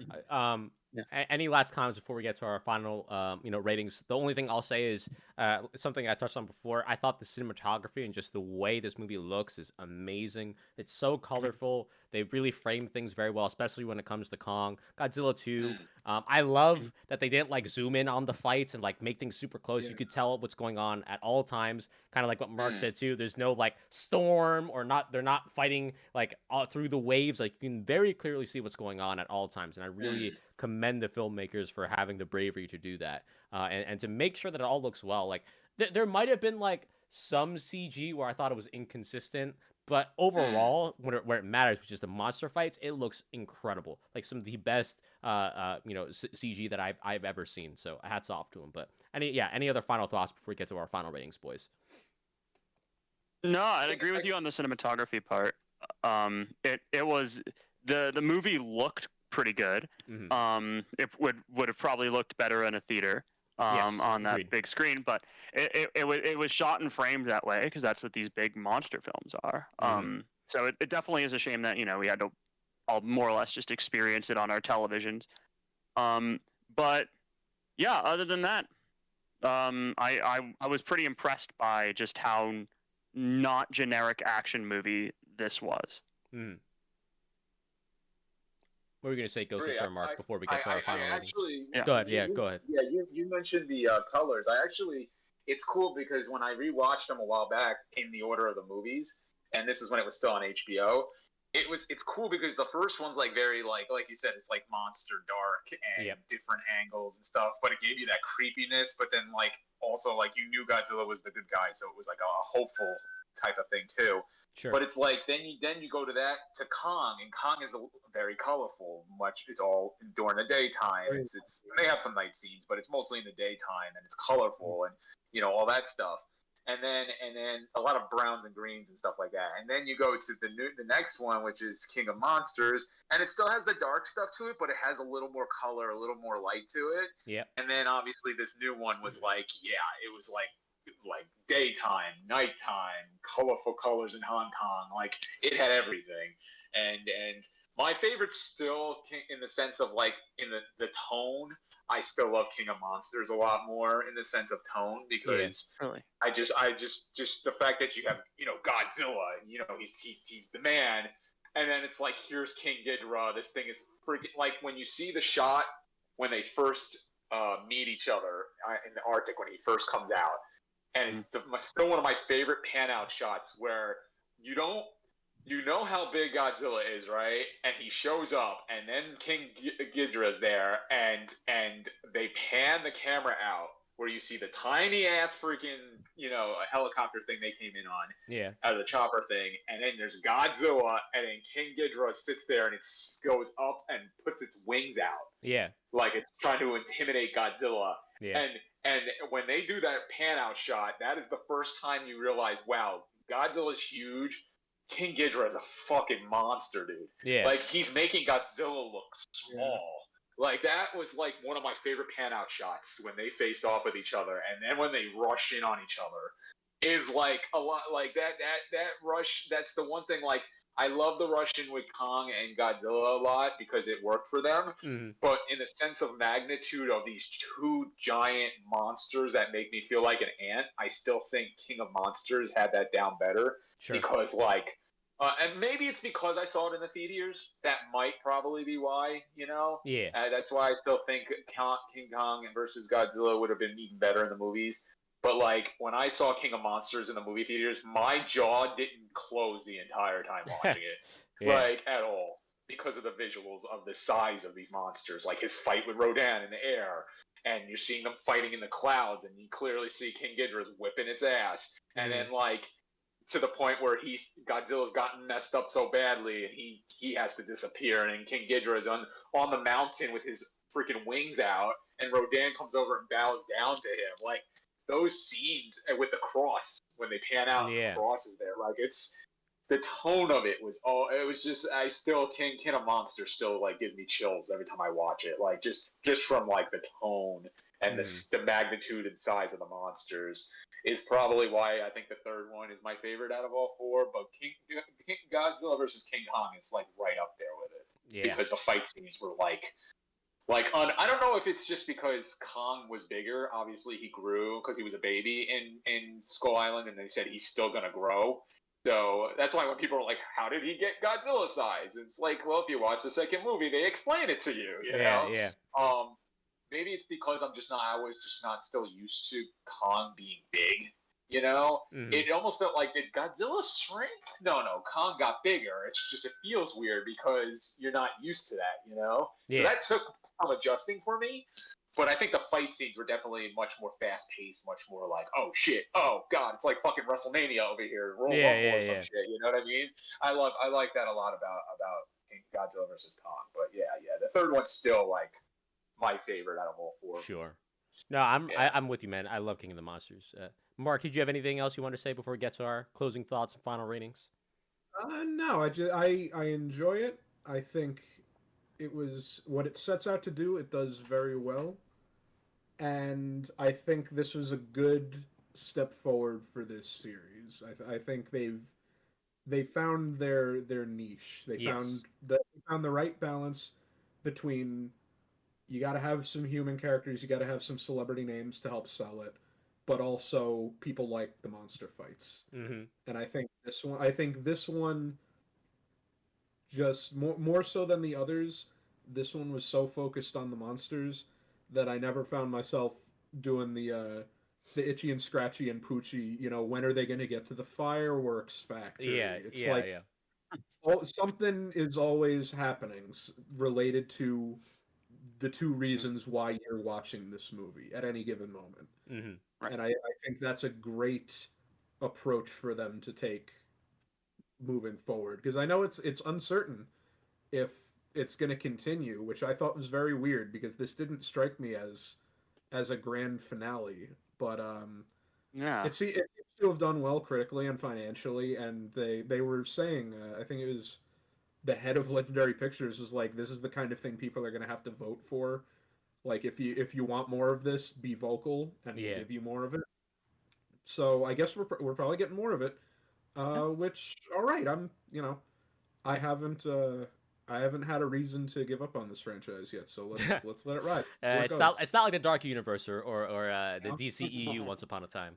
That's a weird thing too. I know I wasn't here for the Justice League one, but the DCEU, now I'm back in. I'm like, all right, let's make some weird fucking 4-hour-long, lofty, messy Lord of the Rings wannabe just train wrecks. I'm in for that. Let's make let's do some weird shit. Fuck it. Well, let's make it happen. Let's see what you can do. Yeah, I'll mention that in a little bit. But anything else before you say your final rating? Like, what's your final rating? Final rating for this one, I don't know. If I had to give it a numerical, probably like a solid 7. So maybe 7.5. It's not a deep movie. Nope. It's not the kind of movie that leaves a very big impression after the credits roll, and it's not maybe the kind of thing that I could see myself watching again and again and again. But you know, fuck it. It's a fun little monster flick. It's not bad. I like it. For sure, man. Evan, closing thoughts and final rating.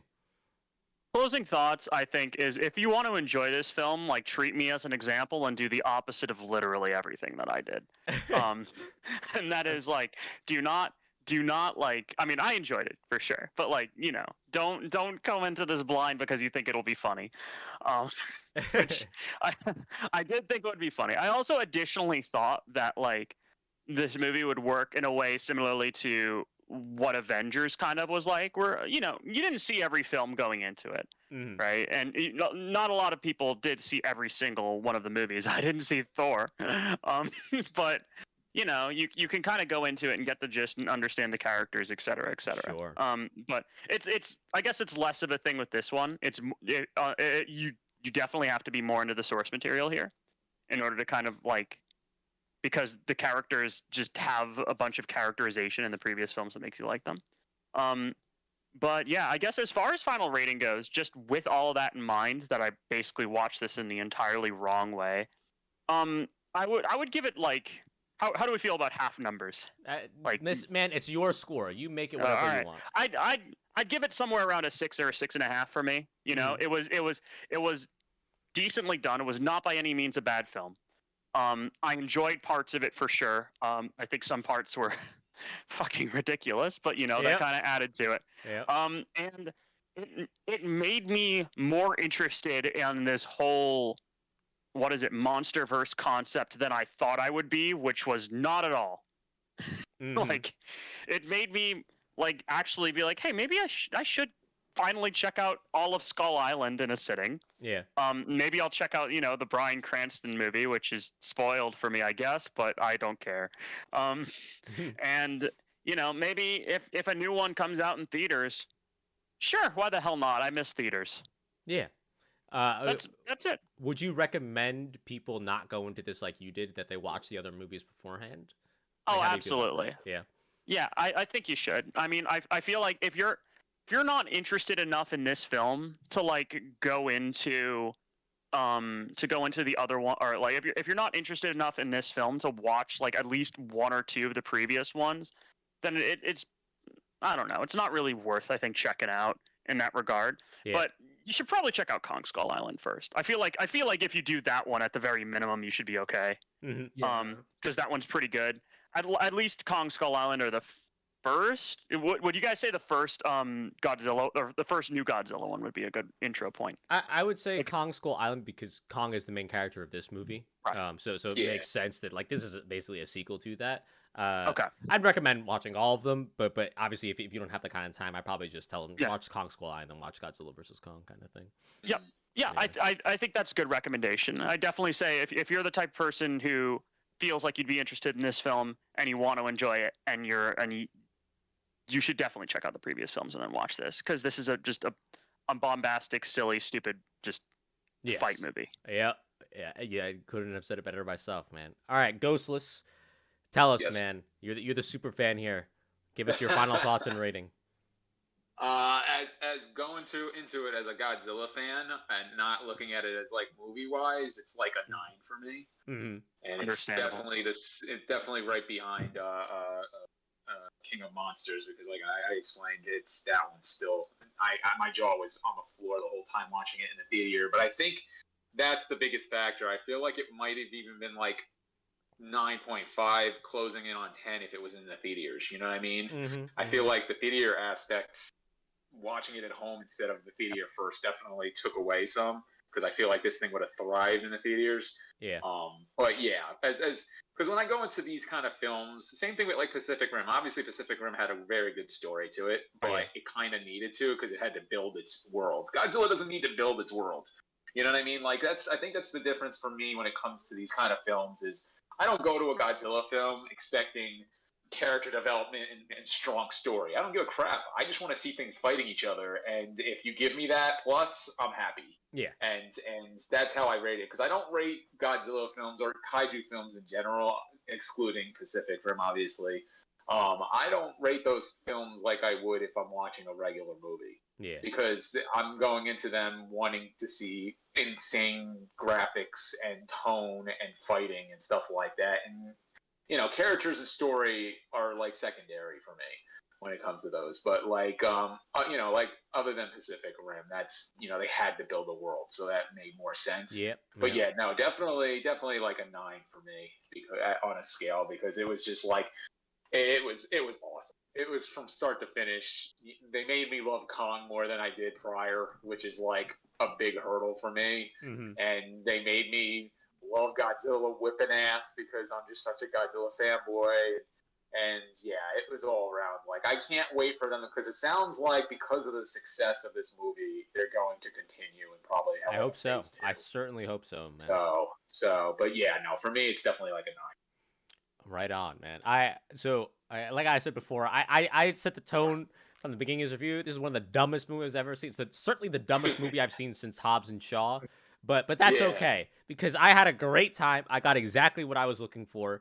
I hope anyone who watches this movie does not try to take the science seriously at all, because trust me, it's not real, and it's okay that it's not real because it's great. Yeah. We're seeing the big monkey and the big lizard fight each other, and that's the best part about it. Of course, objectively, it's not a great movie, but that's okay. Like we've all said before, like this movie knows what it wants to be, and I think that's what its biggest strength is, that it knows what the audience is looking for, and it delivers. It really does. Yeah. I agree with, and I think we all have the same sentiment here. The best way to experience this movie, as well as any movies in the genre, is in IMAX. Wish I was able to experience it. Hopefully, one day I can experience it in IMAX. But otherwise, I'd recommend it. I think it was so entertaining, I definitely enjoyed every second of it. I'm a Godzilla fan and a King Kong fan, so of course I'm a little bit biased, but I really enjoyed it. I did. Going on what Mark said though, one thing that I had this thought because I saw a friend make a review of this movie. He was like, man, like, imagine if they just said, you know what, screw all the humans. Imagine if they went full Genny Tartakovsky and just made it like a full, like, 40-minute fight between, like, Godzilla and Kong or some other monsters. Like, I would be so down for something like that. I would be so down. There was a great, I think it was a Red Letter Media video, I think. I think it might have been a review of Justice League, where they made that exact point where they were like, what if these studios stopped pretending that these were movies, and that people were going to see Batman v Superman for any reason other than to see Batman fight Superman? What if they just said, all right, you know what? There's no plot. We're not going to waste your time. This is a 30-minute fight scene where Batman fights Superman, and also, I don't know, Green Lantern shows up. Something like that, yeah. Full admission, but you don't have to sit through 2 hours of exposition and attempts at acting. It's just the action, and then you could leave and you could go, that was awesome when Superman punched Batman in the face. I would love to see the experiment. I would love it. See shit like that with the way theaters are going. I could almost see that becoming a reality. It could be, man. It very well could be. As my final rating, I'd give it a full price. Like, hey, I had a great time. Like, I would have paid full price to see this in the theater. Objectively, like, it's not great. Like, it's really not. But in terms of my personal enjoyment, it's amazing. I loved it. So I definitely recommend it. But yeah, so that's Godzilla versus Kong. Really appreciate all three of you coming on to the podcast and talking about this dumb movie. I think we all had a great time, not only watching it, but talking about it and reminding ourselves of how much fun it was. But before we all go, I just want to give you all a chance, shout outs, and if you want to tell people to follow you or whatever, feel free to do that. So go ahead, Mark. Yeah, no, I don't really have any much social media stuff nowadays, but I like doing these podcasts, so continue watching them so we feel inclined to keep making them. Hell yeah, man. Right on. Yeah. How about you, Evan? Yeah, you can find me both on Twitter at Evan Extreme. Please improve my followers to following ratio. You can also find me wherever you find angry, self-hating Yankees fans. So those two places. Go ahead, Ghostless. What about you, man? Finish this off. Me, it's pretty simple. It's at Ghostless on Twitter, and same thing for Instagram. Those are my two big ones that I use. Awesome. Well, and of course, if you want to follow me, you can follow me on Twitter at Adam_Bomb. Pretty much anywhere. The podcast is now on Spotify and I think Google Podcasts as well. So if you want to see more of this, feel free to, I think it's subscribe or follow. I don't know. It's one of those. Of course, subscribe to the YouTube channel if you're on the YouTube channel as well. But just thanks for watching and listening, depending on the platform that you're on. We never do these things because we think we're going to be rich or anything like that. We just like talking about the stuff that we're passionate about. So always appreciate every single person who ever watches these things.